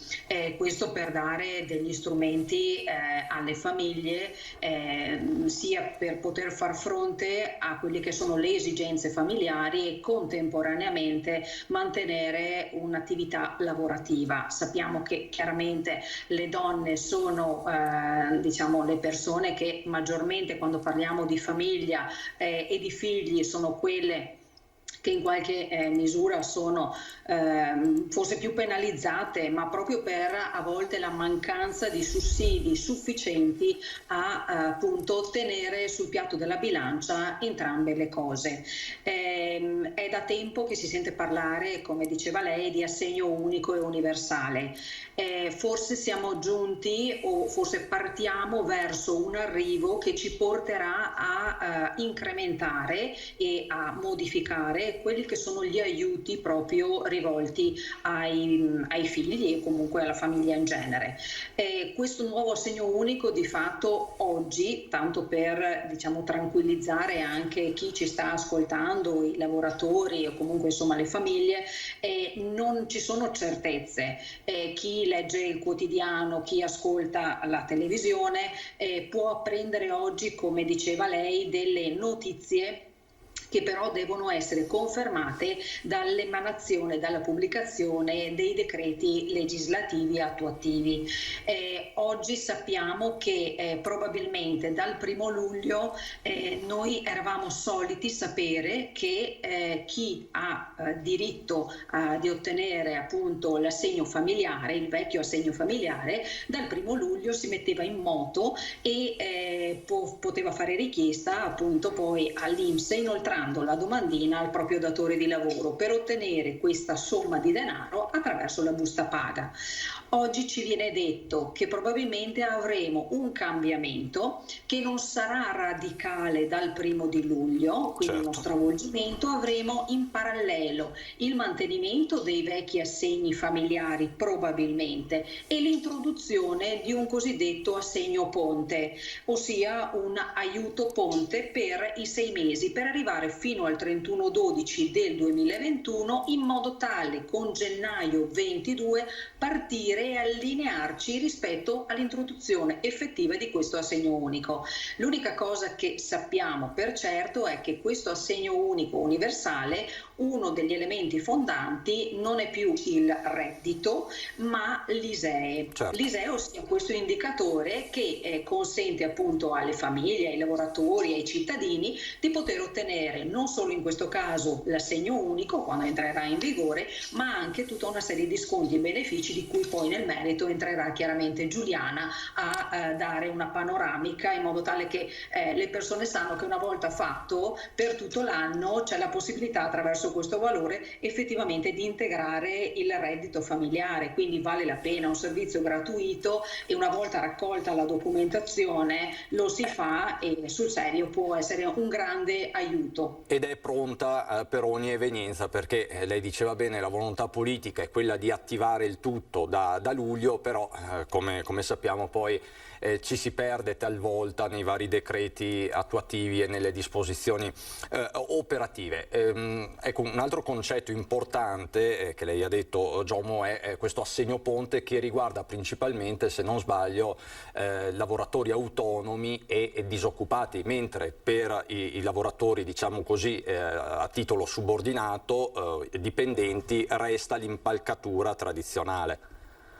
Sì, questo è appunto quello che abbiamo sentito appunto dalle parole del Premier e anche dalla Ministra Bonetti, che hanno fatto di fatto una mini presentazione di quello che succederà appunto dal 1° luglio. Ha detto bene, ci sono però, ecco, una cosa importante da sottolineare è che ci sono con l'introduzione di questo assegno unico e universale delle categorie che prima non usufruivano degli assegni e che adesso invece ci possono rientrare, quindi si estende di fatto la platea dei possibili fruitori. Allora, il suggerimento che io mi sento di dare oggi è quello di continuare, per chi ancora da gennaio ad adesso non ha predisposto l'ISEE, comunque di passare presso le nostre sedi, di chiamarci. Noi lavoriamo solo per appuntamento, lo 0422 40 91 tasto 2 rispondono gli operatori del CAF, e fissare un appuntamento, portare la documentazione, l'elenco, lo si può trovare facilmente anche nel nostro sito internet, lo si può scaricare. Con appuntamento noi dedichiamo il tempo alla persona, si predispone l'ISEE, quindi ci mettiamo già pronti per nel momento in cui speriamo ai primi di giugno verranno pubblicati, o comunque entro giugno saranno pubblicati i decreti che ci danno chiarezza su come dobbiamo comportarci, su cosa possiamo fare. Un piccolo adempimento è già stato prodotto e quindi andremo a elaborare probabilmente solo la domanda. Ecco, questo quindi è il primo messaggio di questa diretta, quello di tenersi pronti, di avere questo ISEE sotto mano per ottenere i nuovi benefici. Quindi ricordo 0422 4091 tasto 2 e risponde il CAF CGIL di Treviso. Il servizio, sottolineiamolo, è totalmente gratuito. C'è una prima telefonata, pronto, chi parla? Ha messo giù proprio in questo momento. Niente, allora magari il nostro telespettatore si ricollega. Quindi Giuliana Maffei, vengo da lei perché rimaniamo sul tema dell'ISEE. Come si aggiorna questo parametro? Cosa bisogna fare nel concreto? Qual è la documentazione da predisporre? Allora, come diceva appunto Monica Giomo, siccome i documenti richiesti per fare l'ISEE sono molti, innanzitutto è opportuno entrare nel sito e stamparsi la lista documenti. Comunque la documentazione richiesta in soldoni è tutta la documentazione relativa ai redditi e ai patrimoni del nucleo familiare. Una volta raccolti i patrimoni e i redditi del nucleo familiare si procede con l'appuntamento, si viene presso i nostri uffici. La cosa più complessa quando si fa l'ISEE è, oltre alla documentazione da produrre, che è quella del 2019, quindi redditi e patrimoni sono quelli riferiti a 2 anni prima. L'unica cosa un po' più complessa che questa analisi viene fatta sempre presso i nostri uffici è la identificazione del nucleo familiare, perché l'unica cosa che a volte può indurre in qualche perplessità al momento della compilazione, perché nel nucleo ISEE non rientrano solamente le persone che fanno parte del nucleo familiare, quello iscritto all'anagrafe, ma possono rientrare anche altri soggetti che non sono nel nucleo anagrafico. Ad esempio, i coniugi fanno parte sempre dello stesso nucleo familiare anche se non risiedono nella stessa abitazione. Ad esempio, io sono residente a Conegliano, mio marito abita a Treviso e ha la residenza a Treviso, dobbiamo decidere quale sarà l'abitazione di riferimento e in base all'abitazione di riferimento che andremo a scegliere dovremmo anche raccogliere i documenti reddituali e patrimoniali delle persone che risiedono in quell'abitazione. Appurato questo, poi il lavoro viene fatto tutto presso gli uffici CAF che accompagnano sempre il cittadino nell'elaborazione di questo servizio, che è un servizio, io dico sempre, di pubblica utilità, perché ormai l'ISEE serve per fare qualsiasi richiesta di prestazione sociale o per richiedere tutti i contributi che siano a livello nazionale o locale, viene richiesto sempre l'ISEE. E abbiamo la telefonata adesso, pronto, chi parla? Sì. Buongiorno, niente, volevo un'informazione dal signore che ha parlato prima. Niente, se c'è una ragazza che sta mantenendo sua figlia, divisa da marito, con questo discorso del segno unico, come funziona? Va metà soldi alla mamma e metà soldi al papà, oppure no? Il papà non l'ha mai mantenuta, una ragazzina, capito? Si è sempre lanciata la mamma a mantenerla. Era da capire questa cosa qua, come funziona. Giomo. Alla modalità di erogazione dell'assegno unico e universale, devo essere sincera, ancora purtroppo non avendo i decreti attuativi mi sentirei in difficoltà a dare una risposta, proprio perché non abbiamo le disposizioni chiare a chi compete l'assegno. Di fatto dovrebbe competere ad uno dei 2 genitori, voglio dire, sì, però ripeto, certo. Procediamo per ipotesi. Specifica dobbiamo attendere proprio il decreto attuativo. Oggi onestamente le direi una cosa che probabilmente poi può anche rivelarsi che non è così come io le do la risposta. Diciamo che ragionandoci un attimo potrebbe essere appunto la madre se ha il carico totale del figlio, ma insomma al momento non possiamo darle nessuna certezza. Grazie. Ho capito, sì, no, grazie intanto a voi. Arrivederci. Ma appunto ci sono diversi benefici che possono essere richiesti allo sportello del CAF a Treviso Servizi. Tanti sono stati anche aggiunti in questo periodo di pandemia. Giommo, ci può fare una carrellata? Sì, ricordiamo ad esempio nell'anno 2020 abbiamo iniziato, nel 2019 abbiamo iniziato a conoscere ad esempio il reddito di cittadinanza, poi abbiamo conosciuto il REM, l'anno scorso abbiamo conosciuto il bonus vacanze, ma a questi naturalmente poi si aggiungono i bonus e gli sconti nelle bollette ad esempio delle utenze, non proprio dalla scorsa settimana, grazie al lavoro coordinato delle organizzazioni sindacali, in questo caso CGIL e CISL UIL, posso anticipare che è stato siglato un accordo anche con la Savno per permettere ai cittadini di poter ottenere un ulteriore sconto ad esempio sulla bolletta dei rifiuti, ma poi ricordiamo che i benefici appunto che si possono ottenere attraverso l'ISE sono molteplici e anche soprattutto legati ad esempio proprio alla famiglia, ai figli, buono scuola, libri di testo, l'università, quindi è per quello che noi cerchiamo ogni qualvolta un cittadino si rivolge a noi, a prescindere dal servizio che chiede il giorno del suo appuntamento, cerchiamo di dare una panoramica di quelli che possono essere appunto i benefici e suggerendo appunto di poter comunque presentare, come sottolineava lei, l'ISE è gratuito e quindi vale veramente la pena poter usufruire di questo servizio, ripeto, per integrare quello che è il reddito familiare, dato che il periodo, a maggior ragione con l'emergenza Covid dall'anno passato, abbiamo visto che purtroppo molte aziende si sono trovate costrette a mettere in disoccupazione i lavoratori, quindi è chiaro che anche il reddito familiare è stato compromesso e quindi qualsiasi tipo di integrazione è sicuramente di grande aiuto. Diciamo che il vostro è un vero e proprio check nel momento in cui il cittadino arriva o comunque contatta il vostro sportello. Abbiamo una telefonata in linea, pronto, chi parla? Grazie, buongiorno. Parlo Franco di Treviso. Franco, prego. Io volevo fare una domanda. Quest'anno io sono stato sorpreso sul fatto delle spese mediche e del TIC. In farmacia mi hanno sempre detto che le spese mediche e il TIC sono detraibili. Viceversa, dall'anno scorso non è così. Io ho avuto la conferma dal 7,30 adesso.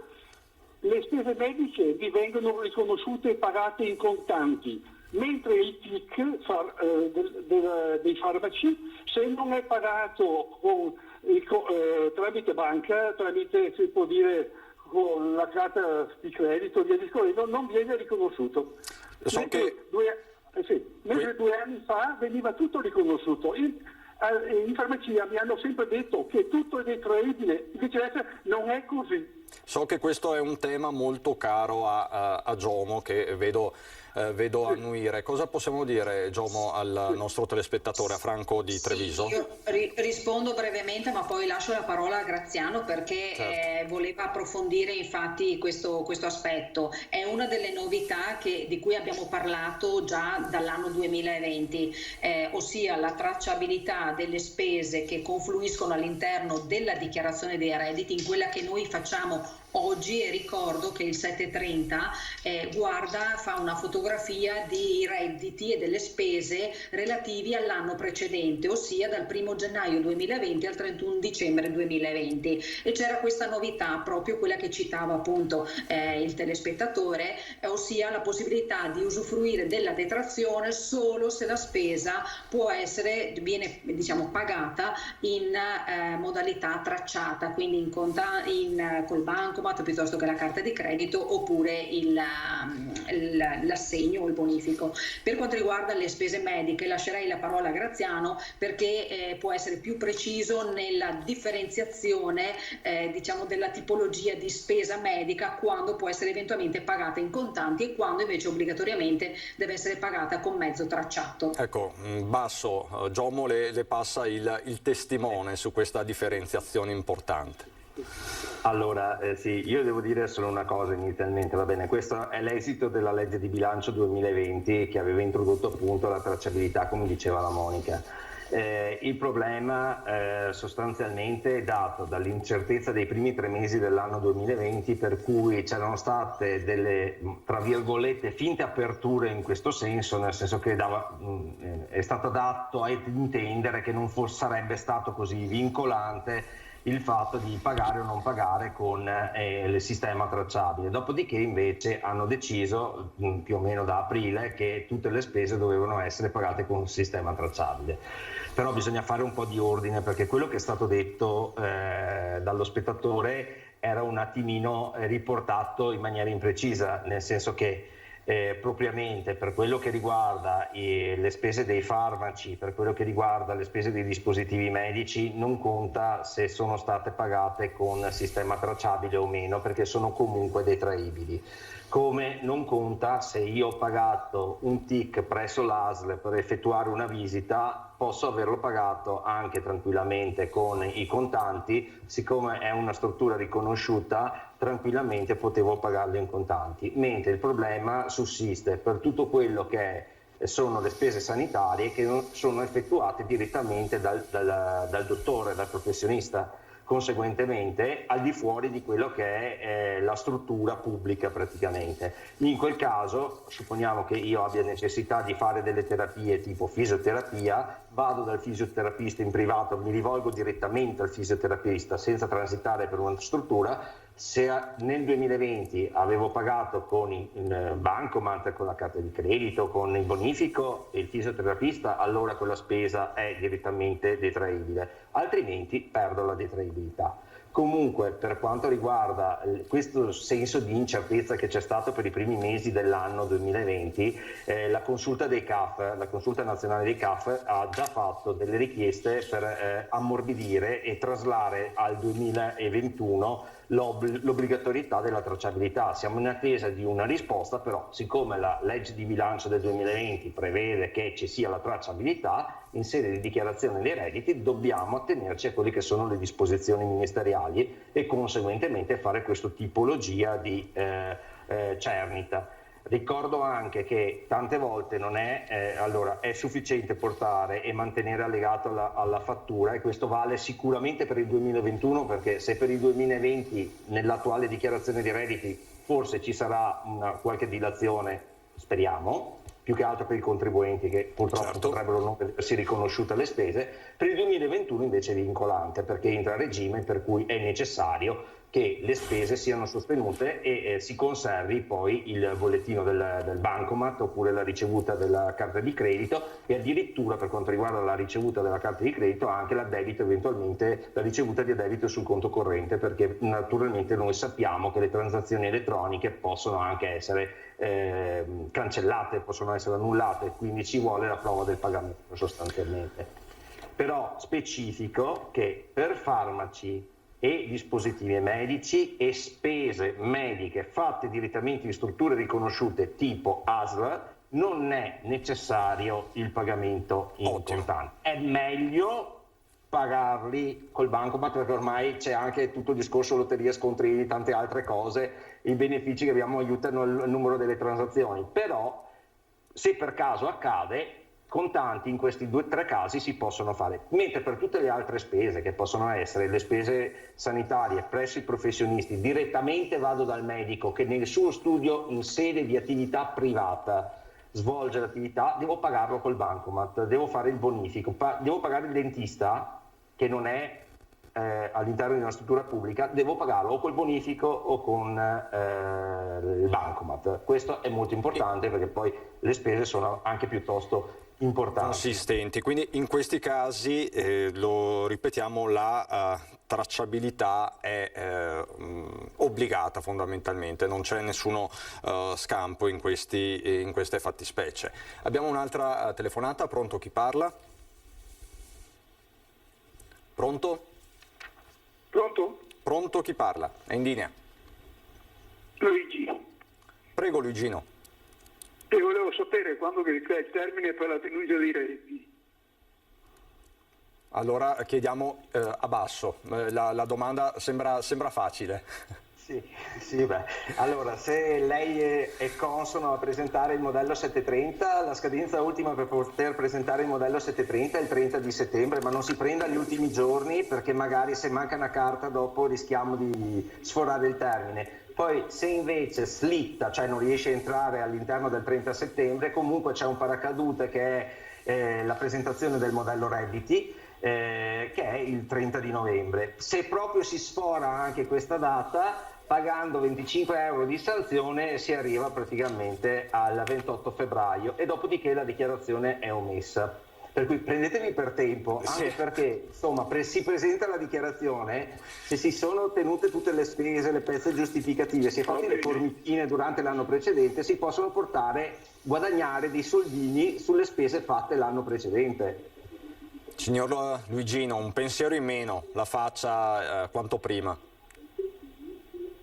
Arrivederci, grazie. 041 40 91 tasto 2, fissi l'appuntamento. Ecco, dopo lo ripeteremo. Allora, facciamo così, abbiamo qualche istante di pubblicità, poi ritorniamo a parlare di ISEE, assegno unico, dichiarazione dei redditi. A fra poco.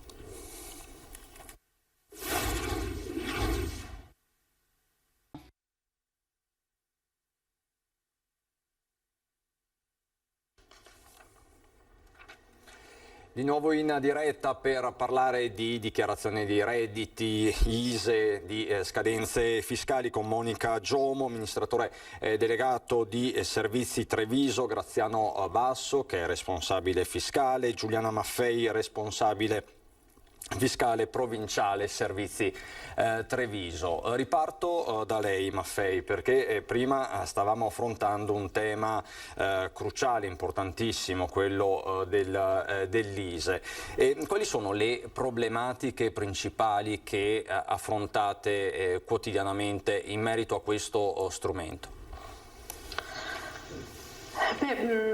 Avevo già accennato prima che forse l'unico problema è la definizione dei nuclei familiari, perché a volte non si è consapevoli del fatto che nell'ISEE vadano anche altri soggetti che non sono presenti nel nucleo. Come stavo dicendo prima, appunto, potrebbe essere il caso di soggetti coniugati che pur non vivendo all'interno dello stesso nucleo devono fare l'ISEE insieme, ma anche, e questo sfugge spesso, i figli con meno di 26 anni che sono fiscalmente a carico.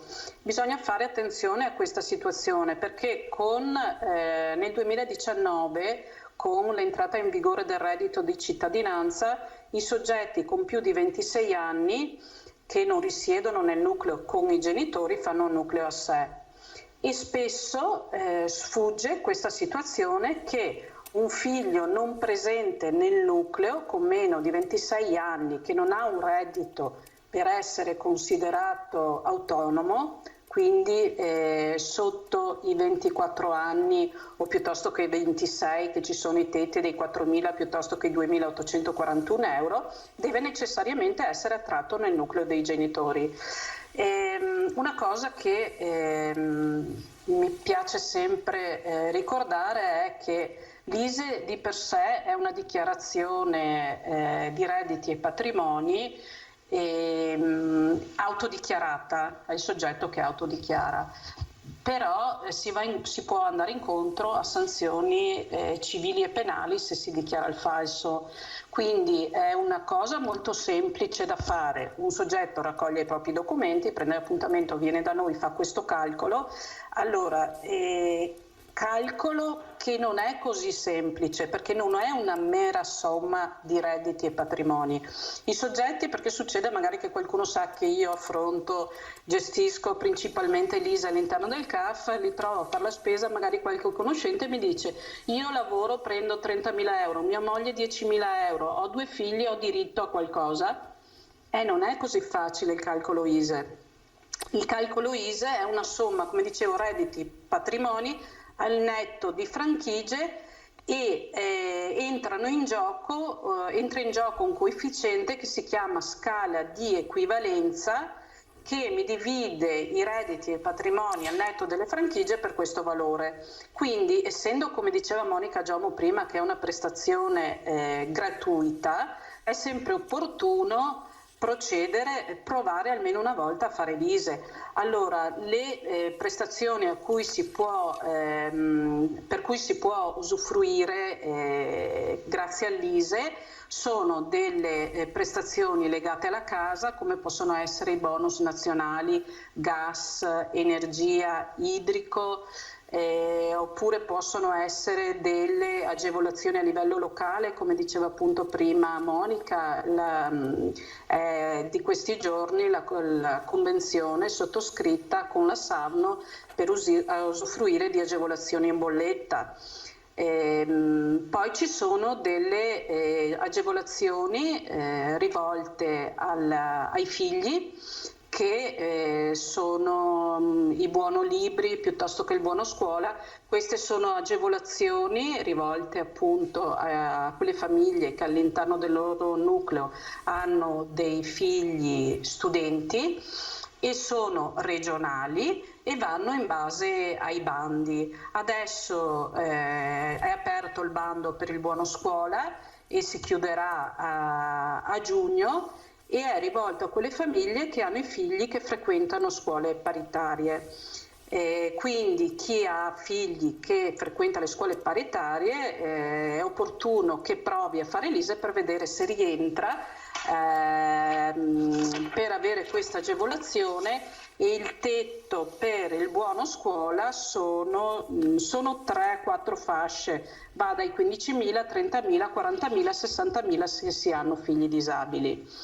Poi c'è la possibilità di usufruire del buono libri, che anche questo è un bando della regione, di solito viene pubblicato fra settembre e ottobre, e anche qua ci sono delle fasce, dipende dal bando. Di solito gli anni precedenti la prima fascia era intorno ai 10.000 euro, ISE sempre, e si poteva avere il rimborso delle spese per l'acquisto dei libri in toto. Poi c'era una seconda fascia che andava per gli anni passati, poi bisognerà vedere se il bando quest'anno riconferma questi importi, dai 10.000 ai 18.000 si ha un rimborso parziale delle spese sostenute per i libri dei figli.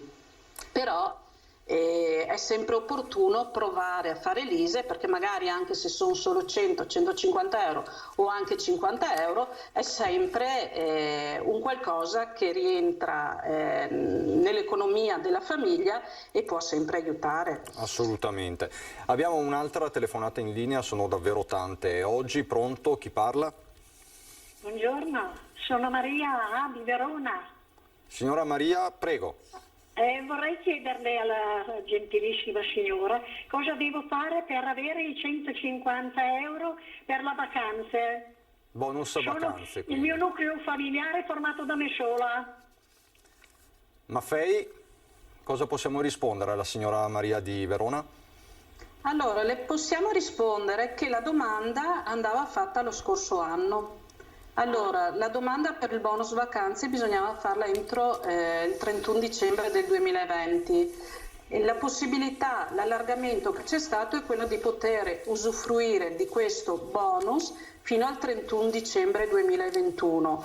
Al momento non si parla ancora di nuove domande per il 2021, anche se sembrerebbe, leggevo i giorni scorsi, che ci sia la volontà di introdurre nuovamente questa agevolazione, questo contributo, per far sì anche che riporta un attimo il mercato del turismo e delle vacanze, perché ricordiamo che c'era la possibilità avendo un ISEE inferiore ai 40.000 euro, di fare tramite l'app Io, ok? Questa domanda di bonus, che era per una persona, come diceva appunto la signora Maria, 150 euro.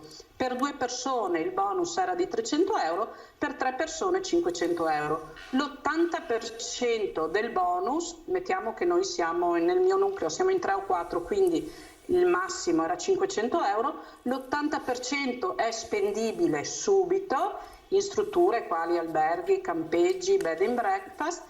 L'altro 20%, quindi sui 500 euro, su 100 euro, si recupera con la dichiarazione dei redditi. Adesso stiamo a vedere, perché leggevo proprio nei giorni scorsi che ci sono 2 proposte. Il primo appunto di reintrodurre questo beneficio anche per il 2021. Il secondo di prorogare i termini per usufruire del beneficio richiesto nel 2020 fino a giugno del 2022. Quindi signora Maria, vorrei chiederle, ma devo fare l'ISEE lo stesso? Ma io le consiglierei di provare a fare l'ISEE, che se dovesse tornare in campo questa agevolazione lo ha già fatto, è a posto, anche perché la richiesta di ISEE è tantissima. Magari se poi ci sono dei termini stretti, prendere l'appuntamento, si deve correre. Secondo me quando uno fa l'ISEE ce l'ha pronto, e qualsiasi bando, contributo ci sia nuovo o vecchio da fare, ce l'abbiamo a posto e abbiamo risolto il problema. Ok, signora grazie. Maria, Buongiorno. grazie a lei, arrivederci, a risentirci.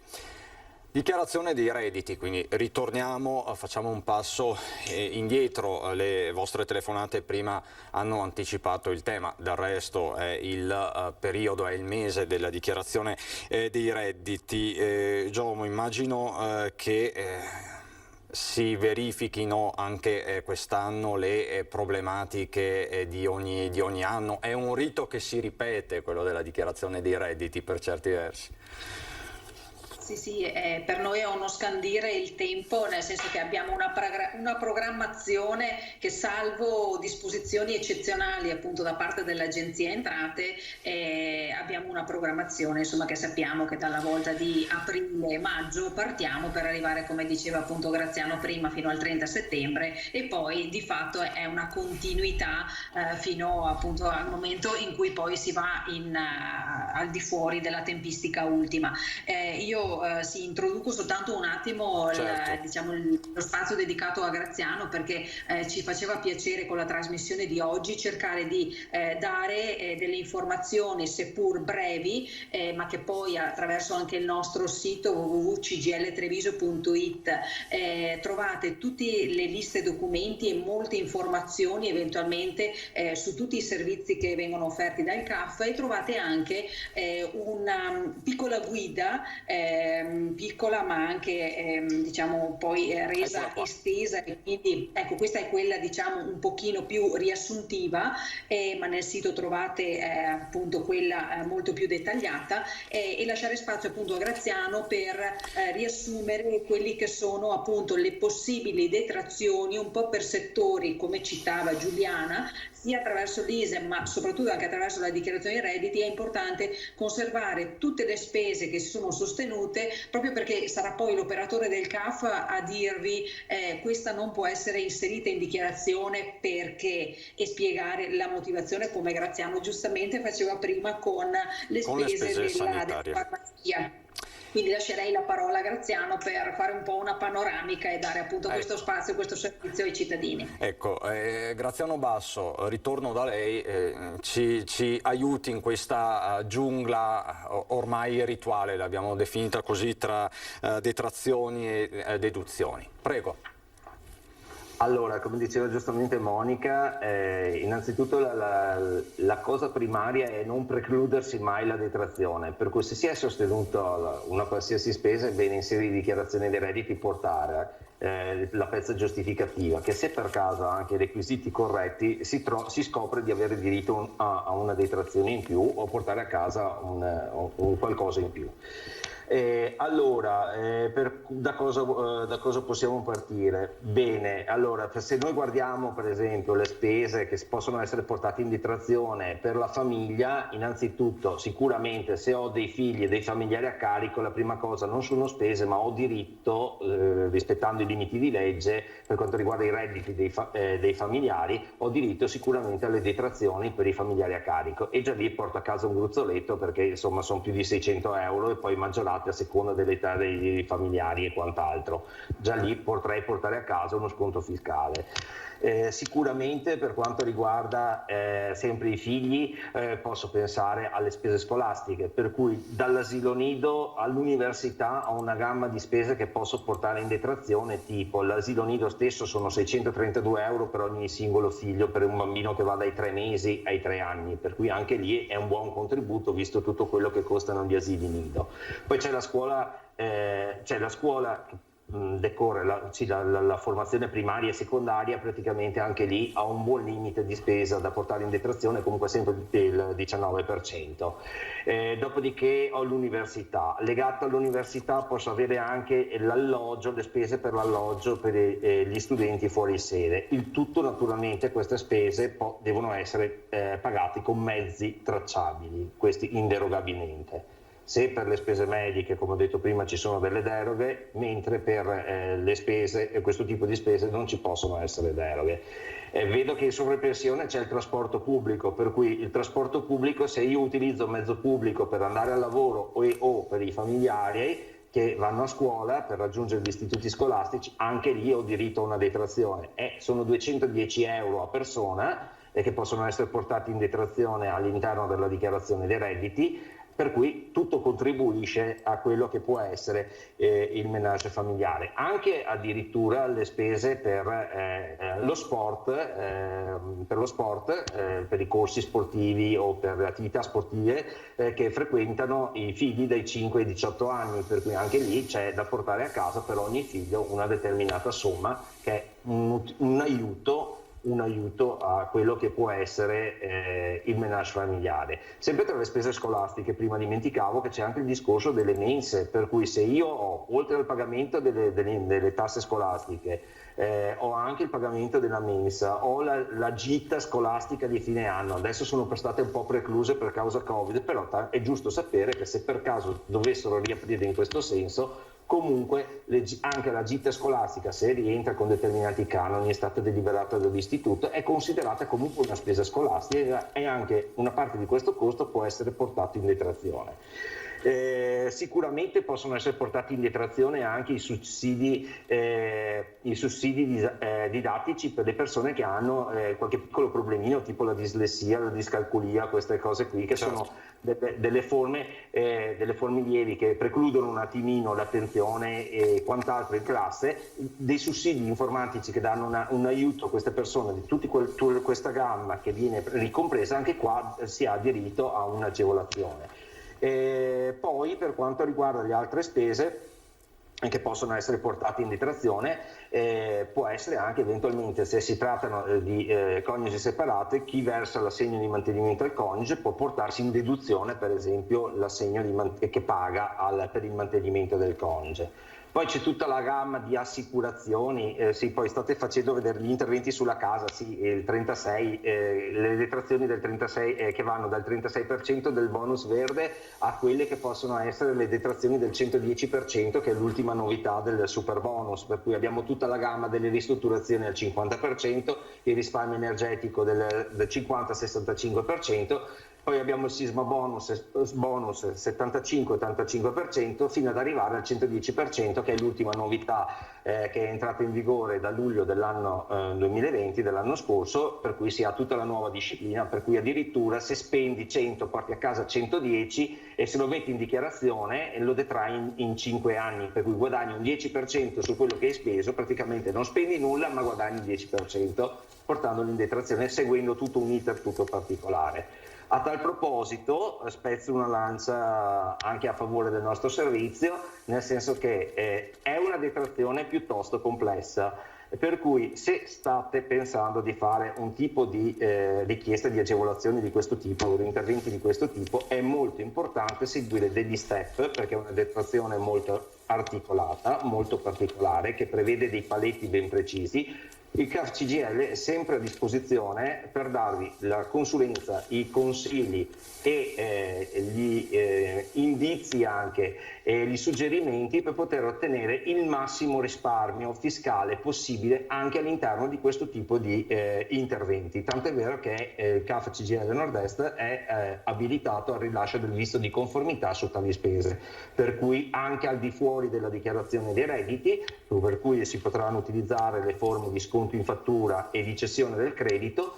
siamo a disposizione dei contribuenti, perché anche questa è un'ottima occasione per poter migliorare l'aspetto energetico dei nostri fabbricati, la sicurezza statica per quanto riguarda l'antisismico e sicuramente anche il nostro portafoglio, perché trovarci la casa rinnovata a praticamente spesa zero o quasi zero, qualora si facciano ulteriori interventi oltre a quelli previsti per l'applicazione del 110%, è un ottimo aiuto di questo periodo.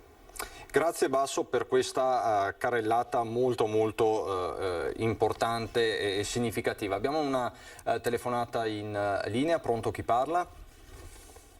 Sì, pronto? Pronto signora? Sono Gabriella di Mogliano Veneto. Prego signora Gabriella. Ho 80 anni.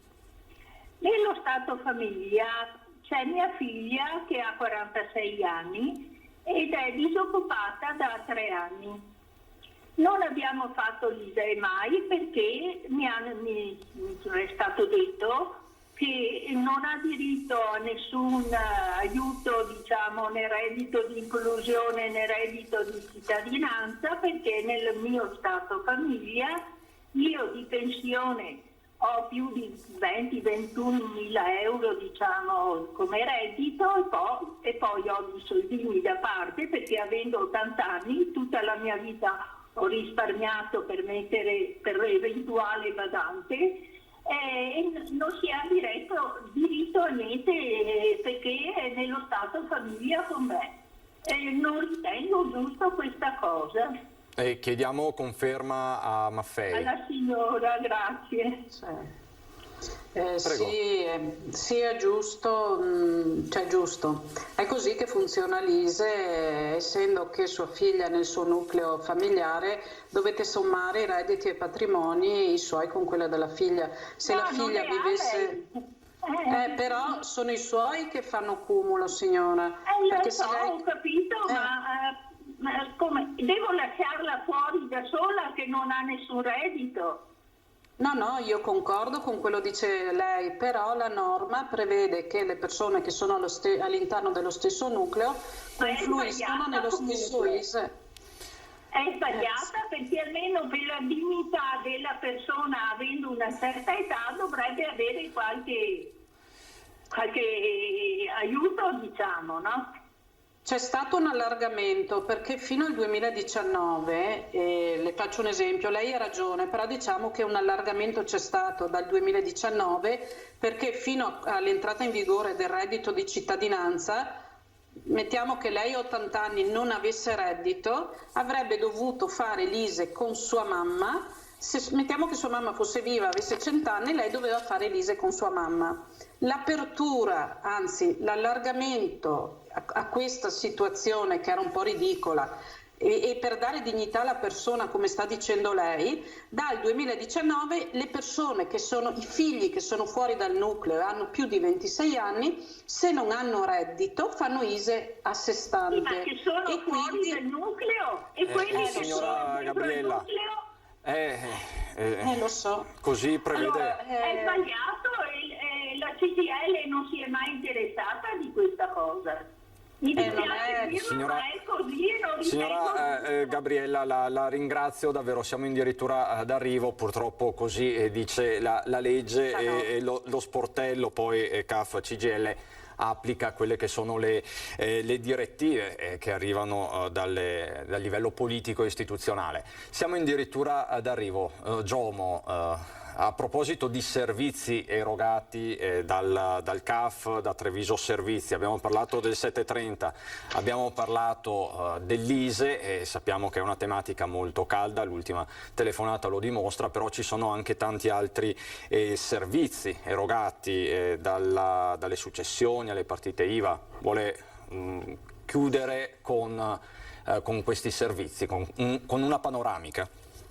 Sì, allora, io ricordo sempre all'interno del sito www.cgltreviso.it, oltre alla sezione del CAF, mi preme ricordare che l'organizzazione CGL è composta di varie categorie che seguono i lavoratori per tutti gli aspetti che riguardano il loro contratto, così come il patronato INCA che già sapete e conoscete, fa un grande servizio appunto su tutti i bonus, ma anche chiaramente per chi ha bisogno di andare in pensione, non solo, e poi il CAF CGL che di fatto, oltre a seguire i cittadini nell'ambito appunto della compilazione delle dichiarazioni dei redditi e dell'ISE, che ormai sono diventati di fatto i due servizi principali che quasi per tutto l'anno l'ISE sicuramente, la dichiarazione dei redditi un po' meno rispetto ai 12 mesi, anche se si è allungata rispetto al passato dove una campagna fiscale era soltanto di 3 mesi. Ricordiamo tutta una serie di servizi legati appunto alla compilazione delle dichiarazioni di successione quando purtroppo viene a mancare una persona, un familiare, così come ricordo chi è un libero professionista, quindi un autonomo, partita IVA, ha bisogno degli adempimenti fiscali, ma non solo dichiarazione dei redditi, comunque insomma gestione contabile a tutto tondo, abbiamo il nostro servizio partite IVA. E poi naturalmente per chi ha bisogno di assumere una colf piuttosto che una badante o gestire una pratica di amministratore di sostegno, perché ci sono purtroppo tante persone, a prescindere dall'età, che non sono più in grado di adempiere agli obblighi dichiarativi o comunque insomma fiscali, è necessario predisporre una pratica che va poi al tribunale, e quindi noi appunto siamo a disposizione per offrire questa gamma ampia di servizi. Ma ricordo poi Graziano potrebbe aggiungere agenzie entrate, comunicazioni che arrivano, cartelle, non lasciarle lì ma portarle in modo tale che possiamo chiaramente darvi assistenza